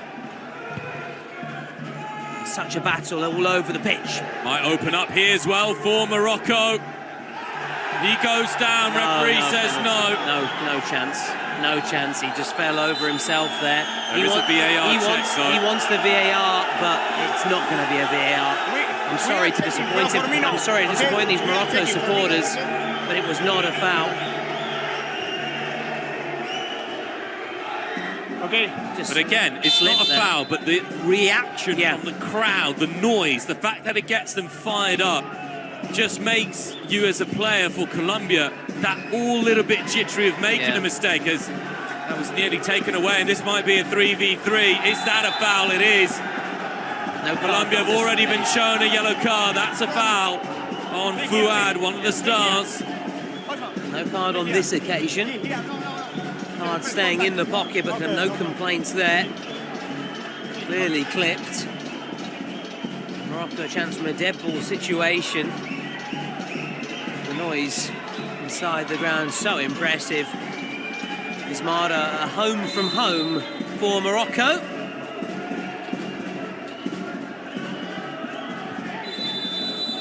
And that's disappointing, just straying into an offside position. Really at this level, you can't really afford to make those kind of mistakes. That's just a sign of a little bit of tiredness as we go towards the end of this first half, which is understandable. They're playing at an incredible pace, this match. Yeah, it has been really fast-paced. I think the best pace we've seen. I would agree with that. Certainly for today. Yeah. Certainly for today. Remember Argentina, Spain to some extent, but Spain was more about the tiki-taka. It's a bit more open, it was a bit more open this game. USA Mexico was played at a good one, pace, we've had some crackers, and hopefully you were there to watch it. And if you haven't, you can check out the highlights on YouTube. You can look back on every single game from round one. Header, Moreno Palacios. Once again, not for the first time, getting himself in a goal-scoring opportunity. Both ends I think of the Morocco pitch. need to tighten up the screws at the back. You're quite a good handyman yourself around the house. I am with a screwdriver. Good man. interception. No consequence there for Morocco. The worst thing Morocco could do is get desperate and start throwing caution to the wind, because as we've seen in the opening couple of minutes, Colombia deadly when they can break. That's good feet though. Why not? I thought he was going to go for it. That's been won cleanly, and that might be a yellow card, you know. Doesn't look like the referee is digging into his pocket, but it was one of those, Simon, that was 50-50, could have gone either way. No puede ser amarilla. It cannot be a yellow card. Good man. I'm learning, I'm picking up a bit of Spanish, thanks to the Kings League and thanks to yourself. Got to say, I'm no referee, but he knew exactly what he was doing there, the Moroccan player. It's the countdown here to minute 18. Morocco clear. We go no further, surely. That is that. Roll of the dice time. Countdown is finished. Yeah. The countdown goes, and the dice will be rowed, my dear Thomas, by... Estagiaro, one of the Brazilian presidents. This energy break, energized by Red Bull. We'll see what we'll have with the roll of the dice. He's right in the far corner down there. Here we go. 3v3 then. We haven't had, I don't think we've had that so far. I can't remember a 3v, we had a 4v4 in the last game. So 3v3. Now this is where the moment where the coach has to be really quick, when it comes to choosing the players they want to start, when it comes to the kickoff, and then on they can quickly then make changes. So very quick turnaround, which also adds to the excitement and the spectacle. There's very little hanging around or downtime when it comes to the Kings League. I think this is a big chance for Colombia to make a little bit of a break here as well. Who are the two players for Morocco? Nadir Lua is back. He's had a little bit of a break. They probably kept him as fresh as possible, but look at the speed there of the Colombians. It's impressive. And so we've been talking a lot about the Moroccan supporters here inside the venue, outside the venue, but also via streaming. Almost 500,000 viewers on Kick watching the Kings World Cup. Substitution though, Thomas, sorry to cut across you. No It's worries. a big one. 3 outfield players chosen by Colombia. Big save. Big save by Youssef Ben Salam. Huge moment. But this is why we said this period, these 2 minutes could be determining. Surely a corner. It has to be. We took a touch. You can see here on the replay. Or did it? It did. It did. El Capitán para la Colombia. Gotta stay on side. That ball moves. It's a shot here. Colombia take their time. Shooting chance. Buried. There you go. We knew it was coming. You just had the feeling, the sense. Colombia just too good. They gamble. They understand the Kings League format. Goalkeeper off. Third player on. Morocco don't know how to turn. And the result is Tolo. Colombia 2, Morocco 0. Sight, you saw it, you spotted it. You could see what Colombia were thinking as now Morocco really, I want to say nothing to lose, but have to really go for it now as they try and pull a goal back just before the half-time break. Lua. They do just that, and again, really clever goalkeeping. As you said, so Colombia really smart when it comes to this Kings League rules. I think Morocco need a goal here, Thomas. Just to get a little bit more even before half-time. 15 seconds to play. Morocco here, surely. Good save. Nadir Lua. Keeper's free. The keeper's free. Too late. Had This to go is quicker. the Corona de Oro as well. Lua. It's off the post. But it's the keeper, Ben Salam. They've got an open goal where they've got to be careful. Expect a little bit better from Morocco, I have to be honest there. Some more quick changes, keeper off. Again, you spotted that earlier, so you can see, you can read the way Colombia are trying to play. It's been so smart, so intelligent, haven't they? When it comes to playing the rules and using it to maximum effect. Can they get another goal? 30 seconds left, including added time. Marco, who's been a live wire throughout. Here he is again, Marco, and that is number 3. Colombia have dominated it, and the somersault to boost here for Colombia. They are somersaulting their way to the win. Faustino Asprilla style, that celebration. The Colombian icon. And there goes the halftime whistle. Can Morocco get back into this? I don't know, Si.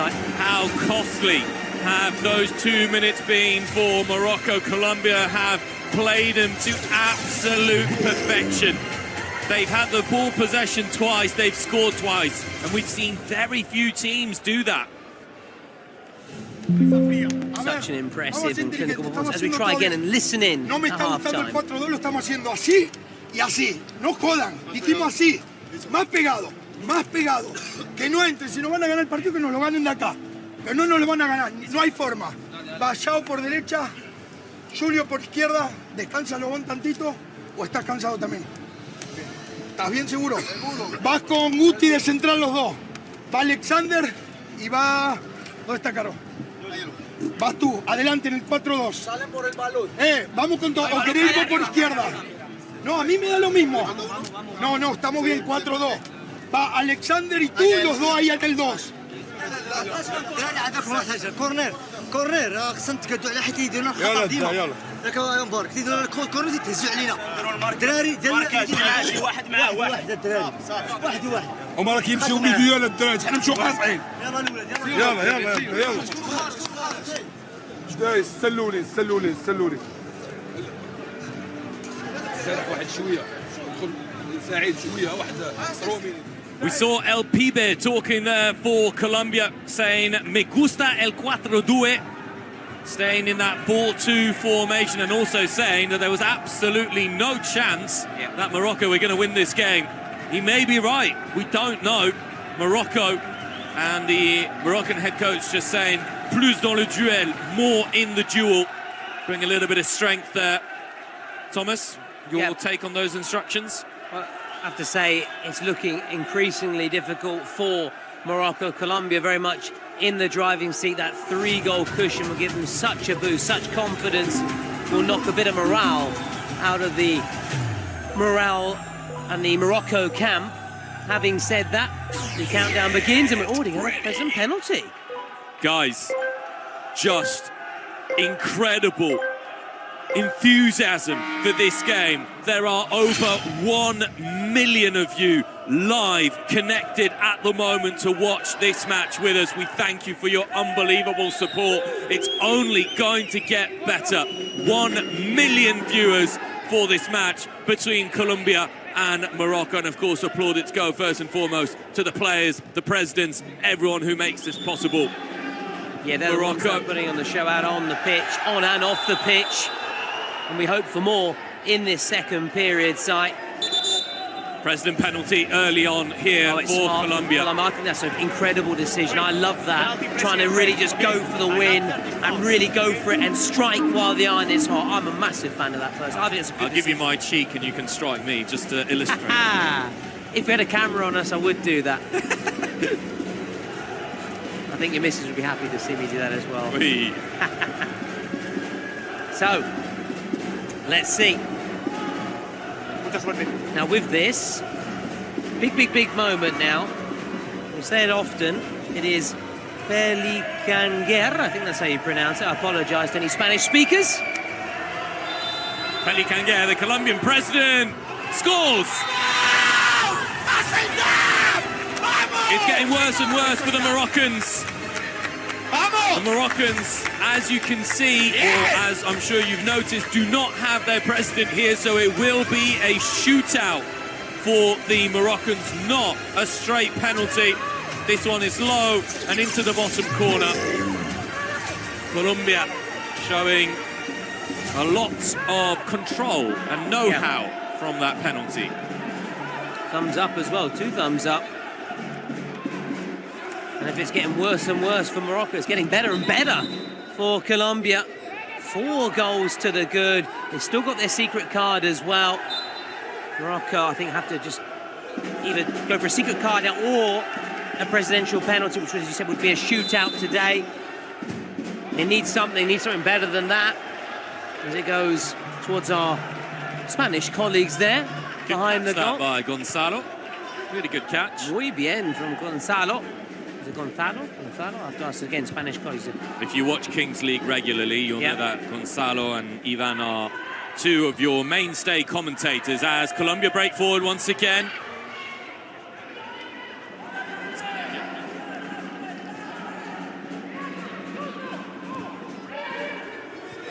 Oh! And that's why Nadia Lua is considered one of the very best in the world. Look at that ball. I don't think it hit the hand, and Colombia can counter straight away. Space, no, the break is on once again. Fouad and Nadia Lua on the side now for Morocco. All the possible dice being thrown. Colombian goalkeeper can pick it up and does. A little bit of a tangle. This is the thing about the Kings League. You always have a lifeline, you always have hope, and it can always change. The presidential penalty card has been played, which will be a shootout. We'll find out who'll be taking it shortly. If I'm Morocco, I play those back-to-back. Penalty shootout and secret card. You've got to get yourself going. Ooh. Very nearly an own goal there. Nearly. It's been disastrous for Morocco, that.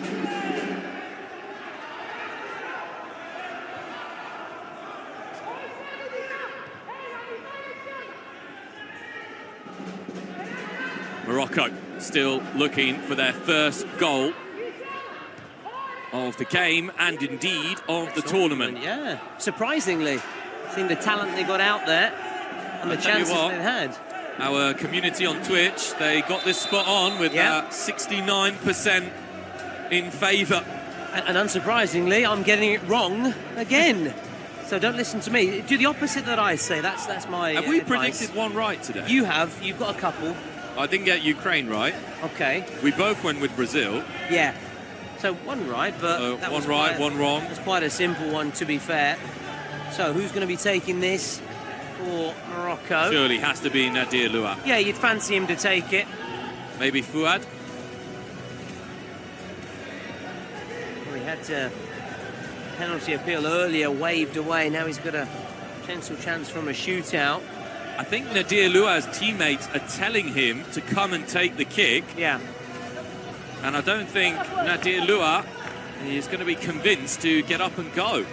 But it is going to be the other star of the Moroccan side, Fouad El Amrani. For me, he scores. I know the Colombian keeper has been impressive in rude health, but I think Morocco are going to score this side. It's a big save earlier on by the Moroccan goalkeeper. Right in front of their supporters as well. Here we go. Fouad. Yes, puts it away. Just in time as well. Remember, you only have 6 seconds, and that went just before the buzzer. Oh, hang on. I think it was just before the buzzer. It's going to be checked. He might not have got it away just in time. Off time. Off time, according to our production. It's going to be checked, of course.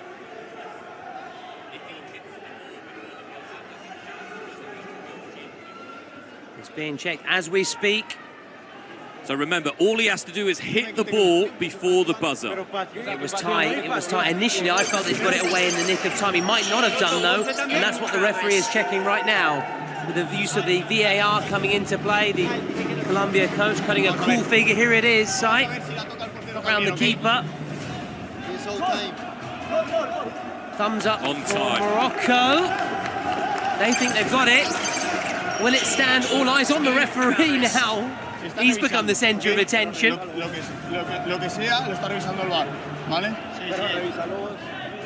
referee just telling the Colombian players that VAR is checking.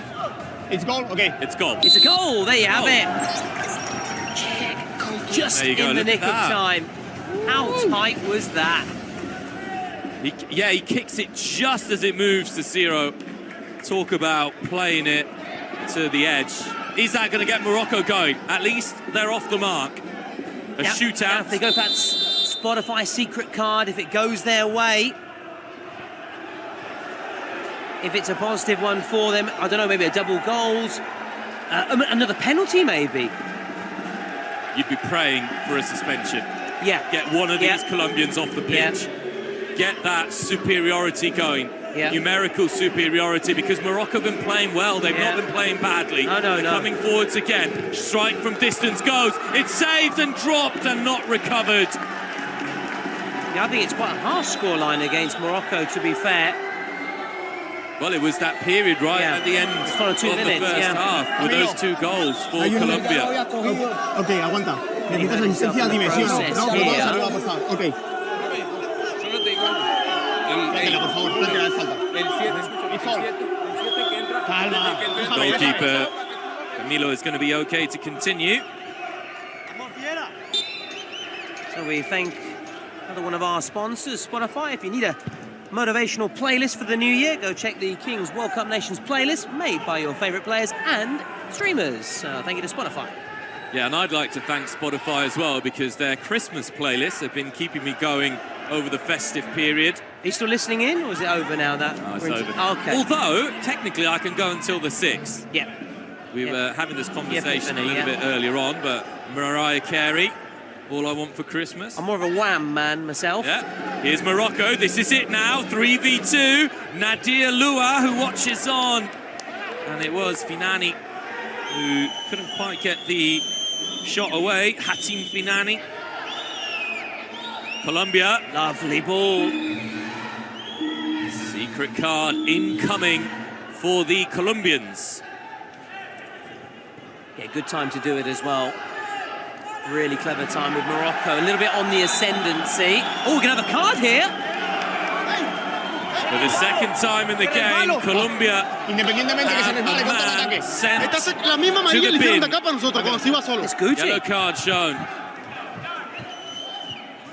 And we will discover now the secret card result as well. And guess who's done the secret card? Morocco have now responded. So, let's go in order though. One step at a time. Suspension! That is incredible. That is incredible. So it means you can now take away a player from the opposition team. Let's see who is picked. Nadir Lua, who was about to come on, is being told he can't come on. No surprises there, really. But what is the Moroccan secret card in answer here? Let's find out. So we know Morocco and Colombia temporarily a man down. Oye, ¿la carta ha sido a la vez o no? Angelo, one player out. Yeah, one player. Waiting to see here. So Guti's off for the yellow. Goals worth double. There you have it. Well, why not? Yeah. You got a man advantage. Yep.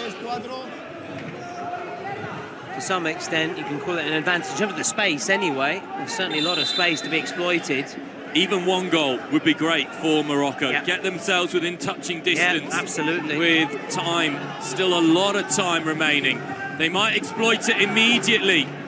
Pullback is on. That's good. That's brave, brave defending. Oh, he's really hurt himself in the process there. And again, showing that commitment to the cause when it comes to the Kings League. So a reminder, Morocco, any goal scored in the now 3 minutes, 43 seconds will be worth double. As for Colombia, they've opted to take away a player for Morocco, so they're a man down. Colombia also a man down, awaiting the return of Guti. He's off with a yellow. The time has been stopped, and this will all be added on to allow treatment to come on here.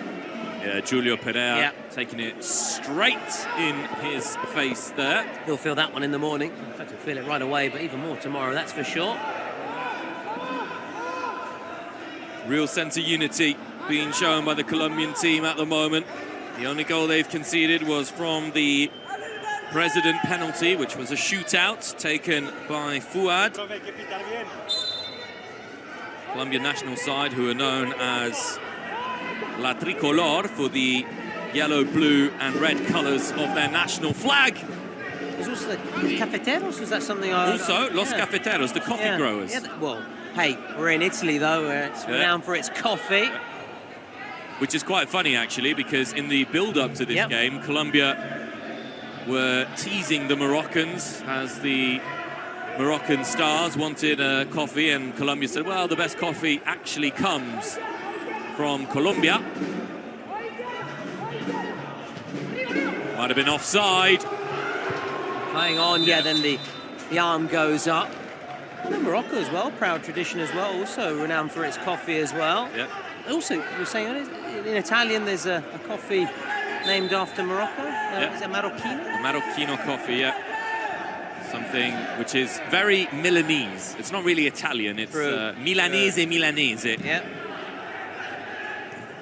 Seeing as we are in Milan, do as the Milanese do and have a cafe Marocchino. Oh, I don't know about that one. He's ran into him personally, but the referee was well placed and he's in a better position to judge and make those calls.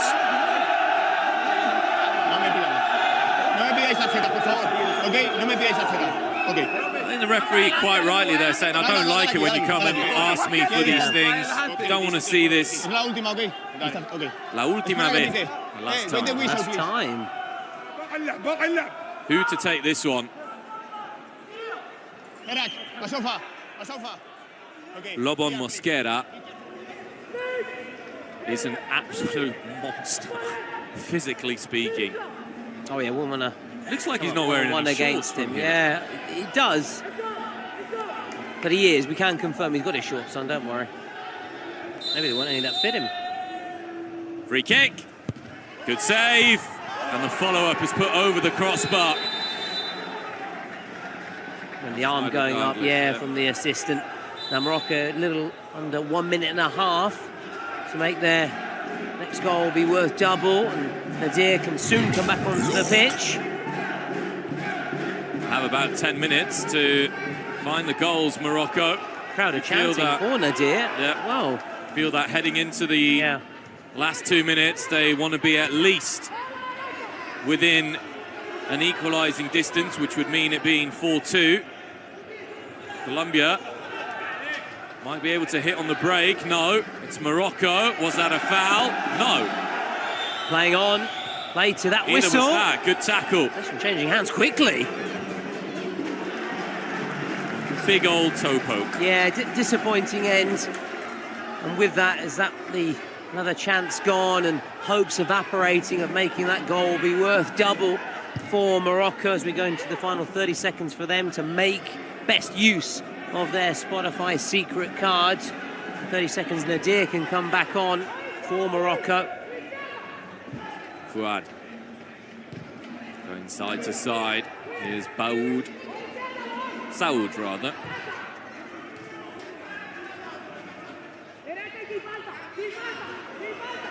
Not easy for Morocco, a man down as well, to make that card count.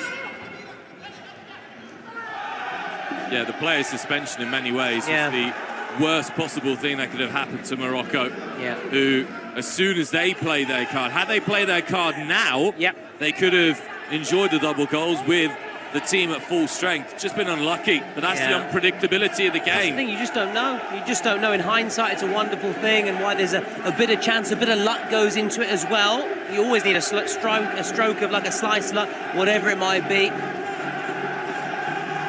Listen to the roar of the crowd as Nadir returns. And now it is back to 7v7 as we go into the final 8 minutes. Before those final 2 minutes when goals will be worth double again. Here is Nadir Lua. That's a good pass. Fuad.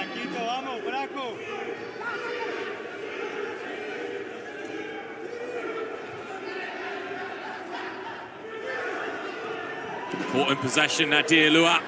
3v2 for Colombia.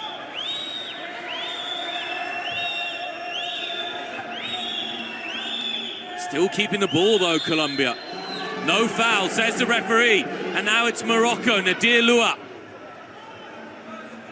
Trying to get round Lobon Mosquera. Ooh! Wow, it could even be a yellow, you know. Maybe worse. Certainly a yellow. What do you think, Si? Yep, there you have it. Yellow card. ¿Quieres asistencia?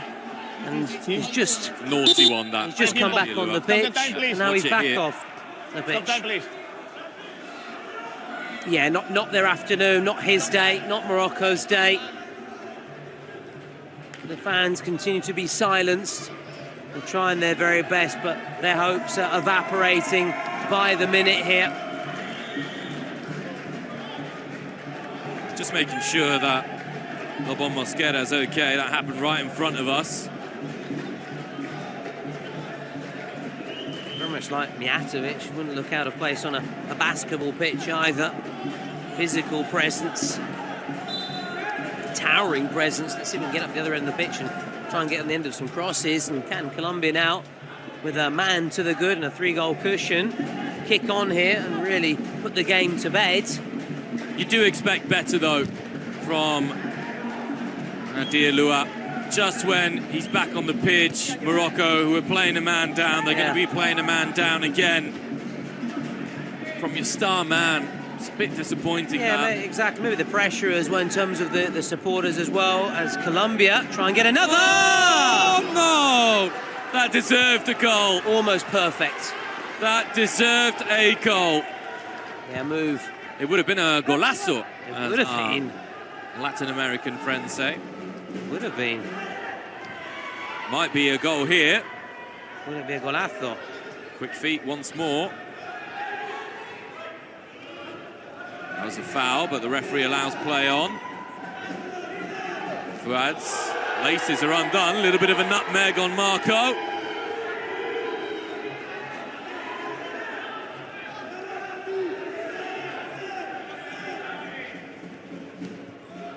Saying about Colombia trying to put the match to bed. They're determined to do so here. Have options. Oh, just missing that final product, that final pass, that final shot. Now Morocco, a man down. It's not easy though to have players go up and down, because against Colombia it takes so much energy to work defensively. 30 seconds still remaining on the yellow card, and this could break here. Marco, he's been electric. He's found the pass. Good tackle.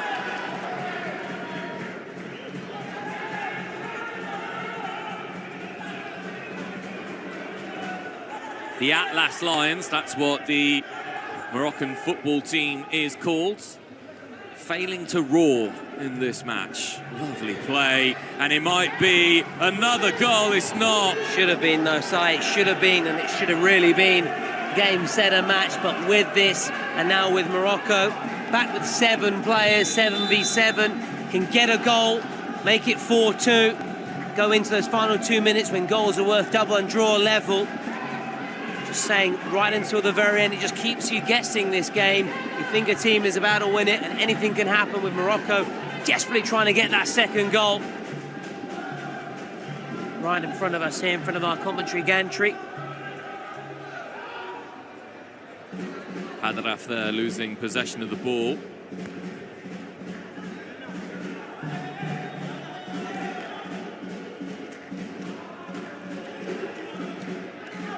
It's a chance earlier on for Brian Gutierrez, Guti, to score that 5th goal. He was the one who scored the first for Colombia. Only minor sound-up was his yellow card earlier, but can be forgiven. For his opening goal, he's looked to play his part in defence now. Long distance strike.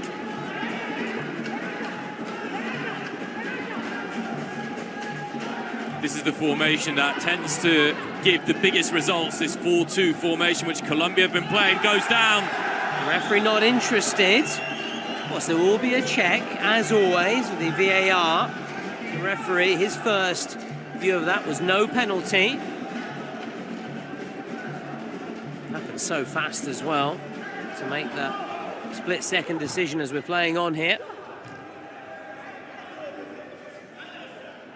Good turn.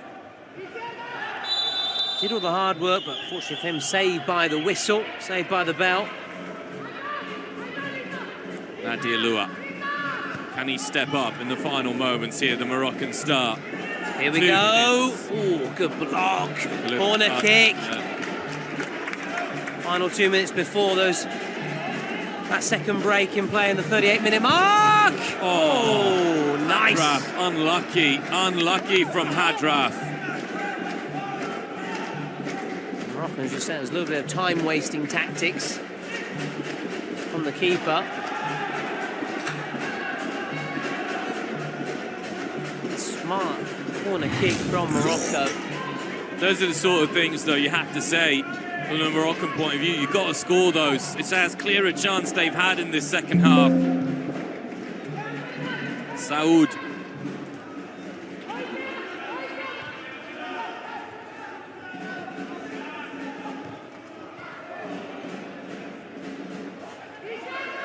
Here we go. Colombia bracing themselves for another attack from Morocco. Really nicely done. That's got to be a penalty. Offside. Offside. Be a double check here. Check for outside. Outside, no. Wait.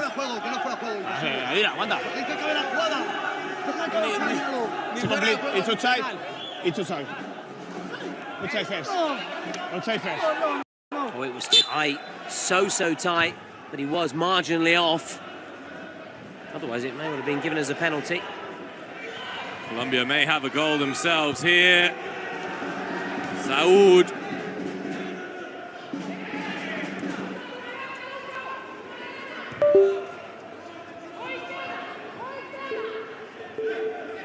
Countdown begins. Got to just get the shot away. Got to get a shot away, Morocco. Might be Colombia. There it is. Well, with a 3-goal cushion sight, Colombia will be feeling extremely confident now as we go into those final 2 minutes when goals are worth double, but Morocco need to score twice to go ahead. Just one won't be enough. It will put a bit of pressure on Colombia, but it's Colombia very much in the driving seat and they've just been more clinical.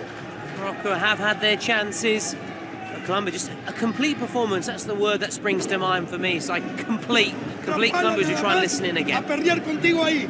Va vos por derecha, vos por izquierda. O quieres ir tú por izquierda y vos por derecha. ¿Cómo se siente más cómodo? Y los dos centrales. Terminamos el partido acá. El que no puede me levanta la mano. Dale. Hazim.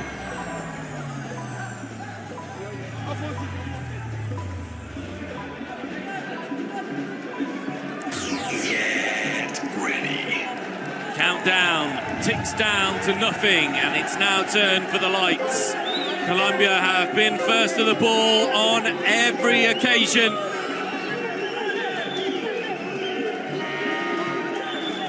Another sprint for it.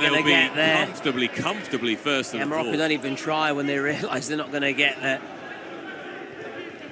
And that's good for Colombia in possession, in front as well. Some appeals, but we're playing on. They felt it might have been a handball. And you can now also vote for your MVP via Twitch. 3 Colombia players are the candidates, and this might be checked here, you know. All eyes on the referee as he listens in. Really harsh. I mean, it didn't look like it was anywhere near the hand. No, and we are playing on, and also looking ahead, Peru against Germany. That's up next. That's up next. That will cap off the action here for the second day of the Kings World Cup Nations.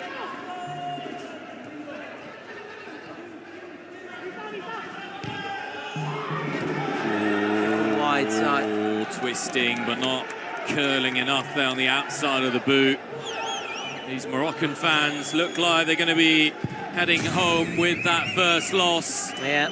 It'll be thrilling to see what happens in their second game as round 2 starts tomorrow. It might not be over quite yet.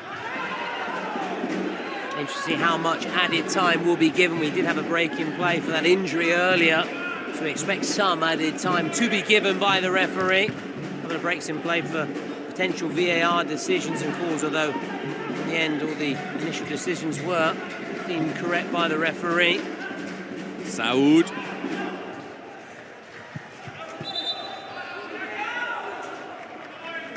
It's now or never for Morocco. It really is. They need one, and they're going to have to find a second somehow. Colombia looking comfortable then as we go into the added time period now. 3 minutes have been given. Got a score now really is going to be game over for Morocco. And it will be if Colombia get another goal, that's for sure. Seen some much bigger wins today compared to yesterday. No foul. This might be in. Nadia Lua. Lua strike, and it's well saved by the keeper. Is he your man of the match, the keeper, Si? No. I think the Brazilian team as a whole have been so good. They've worked so hard for each other. Rian Gutierrez has been excellent, but everyone's been good. That's a foul. Cynical. That may be a foul as well. On Twitch, Camilo currently 65%, Julio 4%, Ortega 22%, and Fouad 9%, who has been a shining light for Morocco and a disappointing overall first game. It won't be Fouad though, no way. No, of course not. Possible. Not when Colombia are winning 4-1. No. Why not? Oh, shoulder block. Fighting right until the final whistle. Fighting tooth and nail. Don't expect anything else than Morocco fighting until the final whistle. Also because goals may be important in this one as well.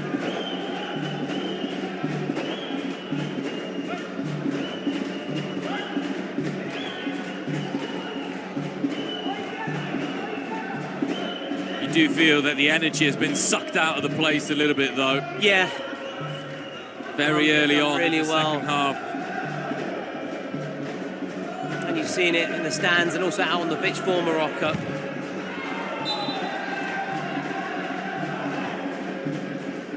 And they're so close now, Colombia, to the win. They can taste it. Morocco just want that full-time whistle to come. So they now look ahead to their next match. And again, a really impressive defence from Colombia. They've not conceded from open play. It's been excellent from them.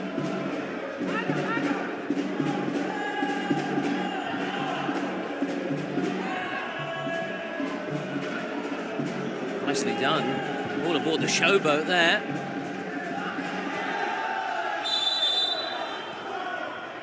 Oh, yellow. But he's had two. It's his second. That's going to be a red card. Yeah. It really hasn't been his day with second yellow card. They've been piling on the praise for him, singling him out for a lot of praise today. No quiero conversar. Fuera. Moreno, es peor. Va. He trudges off here. Está todo complete. Está todo okay. Fortunately for him, it shouldn't have a bearing on the overall result here. Yeah, no bearing whatsoever.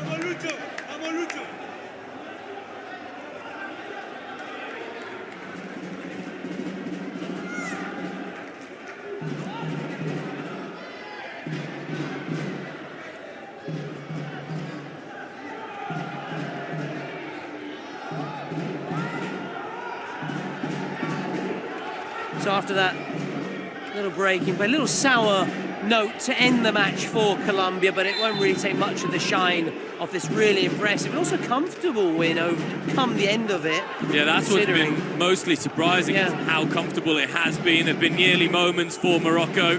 Just haven't taken their chances. That's been the difference. Yeah, no foul there. Just sort of sums up. May have hurt himself, but no foul. Just coming together of the two. To be honest, I think he does catch him, you know. I don't think Check it out I don't again. think it's on purpose, but I think he does catch him. Looked to me like he caught him. Be curious to see that once more.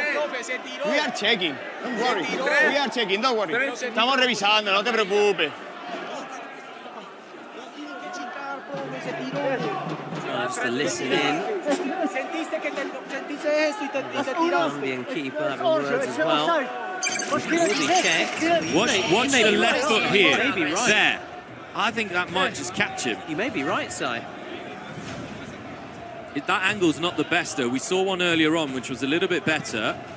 you may be right. You may having a look at VAR. Seen something, spotted something that I didn't initially see. Come on, together. It's literally coming together of the bodies.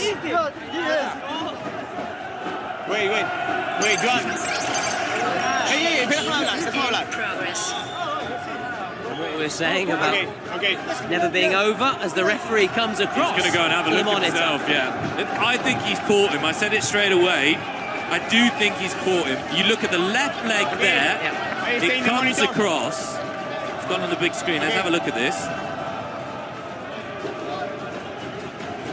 Okay. Now, show me the contact, please. Progress. Vamos allí. Have a look at this again. Because the left leg. Okay, show me now. In dynamic, please. In dynamic, please. This is the angle. There's the touch. There was the touch. To me, there's a touch there. The contact is inside the area. For me, it's penalty. And the referee's just said, for him, it is a penalty. Complete. And there's still going to be a minute to play once this penalty goes in, or maybe not. Are we about to see the biggest of turnarounds at the Kings World Cup Nations? First and foremost, though, Nadia Lua has to score, or it will complete what has been a nightmare game for La Corona de Oro, the best player of the year in Kings League at the Global Sports Awards. He was voted that. He has to score. It sets up a thrilling finale if he does. Lua saved, but it's saved again. It's one of the biggest moments of drama that you will ever see on the biggest stage of them all in the World Cup. Nadia Lua with a poor penalty, he knows, and that all but ends Morocco's chances here. Incredible save. Camilo with an outrageous double save. Not one, but two saves for Camilo. And if ever there was confirmation that Colombia are one of the favourites, it's here. There's a second ball on the pitch. Fuad, let's fly.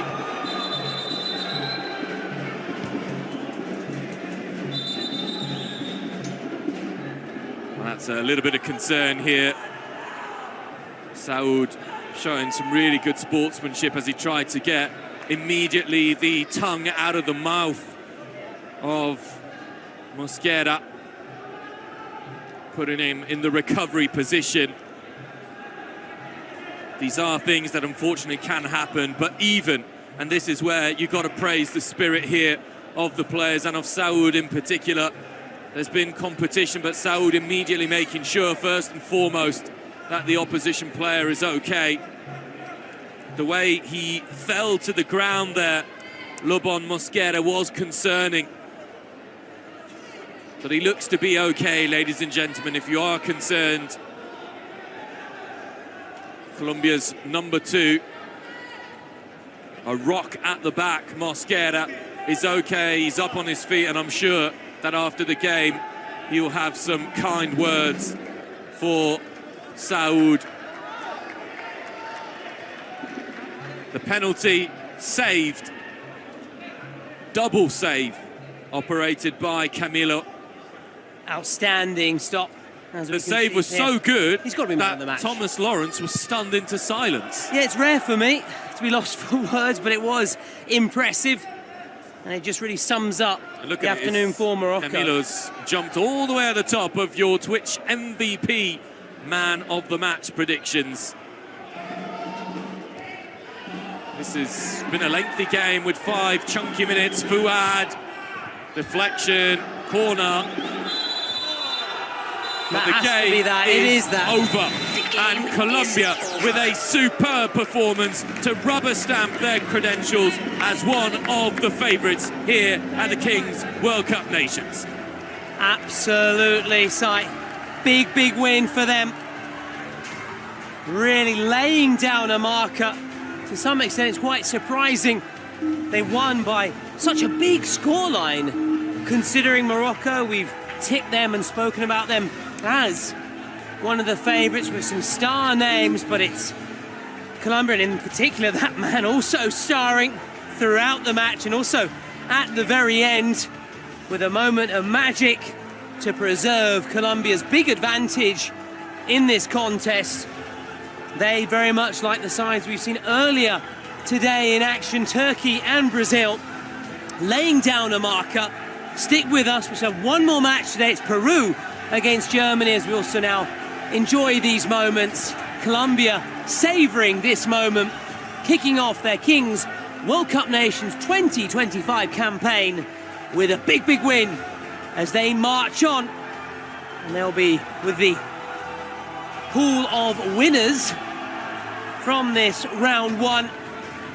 And let's look back, Si, at some of the stats here. 4-1 victory.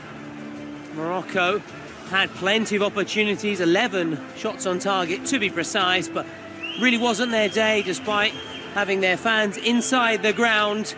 So Morocco go through to that pool of losers with Spain, Italy, Mexico, Saudi Arabia, Korea, Ukraine and Morocco, as we were just saying. As for the winners, Colombia marching on, they'll take on Turkey. Brazil are waiting to find out who they'll face off between Peru and Germany, which is on the horizon. And now let's look back and enjoy the highlights.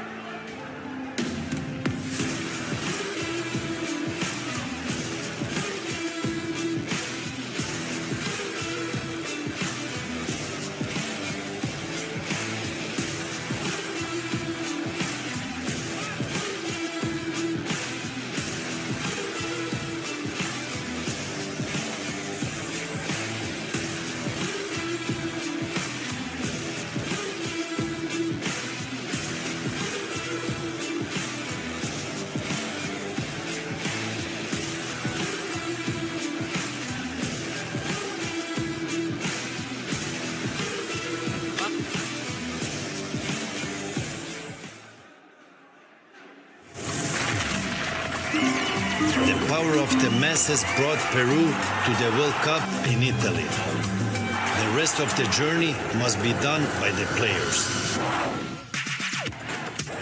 Germany is an unstoppable machine looking toward a future with only one horizon: victory. Even if we try to change the rules of football, one thing is certain: Germany always makes an impact.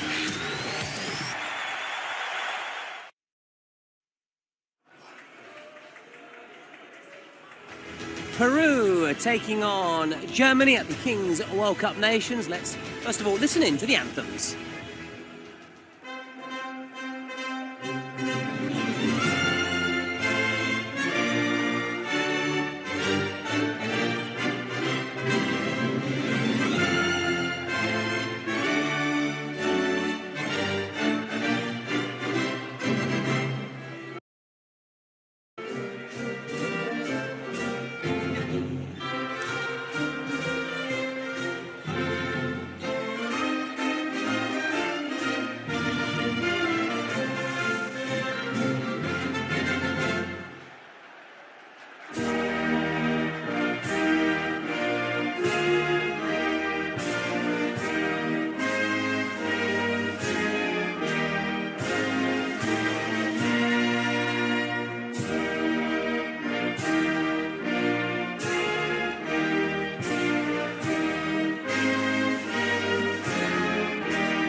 Germany's anthem, Deutschland über alles. Will they, though, be standing tall above everybody come the end of this Kings World Cup Nations? Well, Zlatan Ibrahimovic certainly thinks so. You at home, though, don't believe they'll even be getting past Peru, with Peru the favourites, according to you, following on Twitch. We also saw the German streamer as well earlier, watching on. I don't know what he had for his dinner. Maybe like spaghetti bolognese. We are in Italy, of course, so perhaps opting for an Italian dish. And no disrespect to the Germans, but the Italian cuisine certainly trumps Not one can find in Deutschland, that's for sure, as Peru come through here for the pre-match handshakes. Peru looking to get off to a flyer and find the footsteps of their fellow South Americans, Colombia and Brazil. So this is a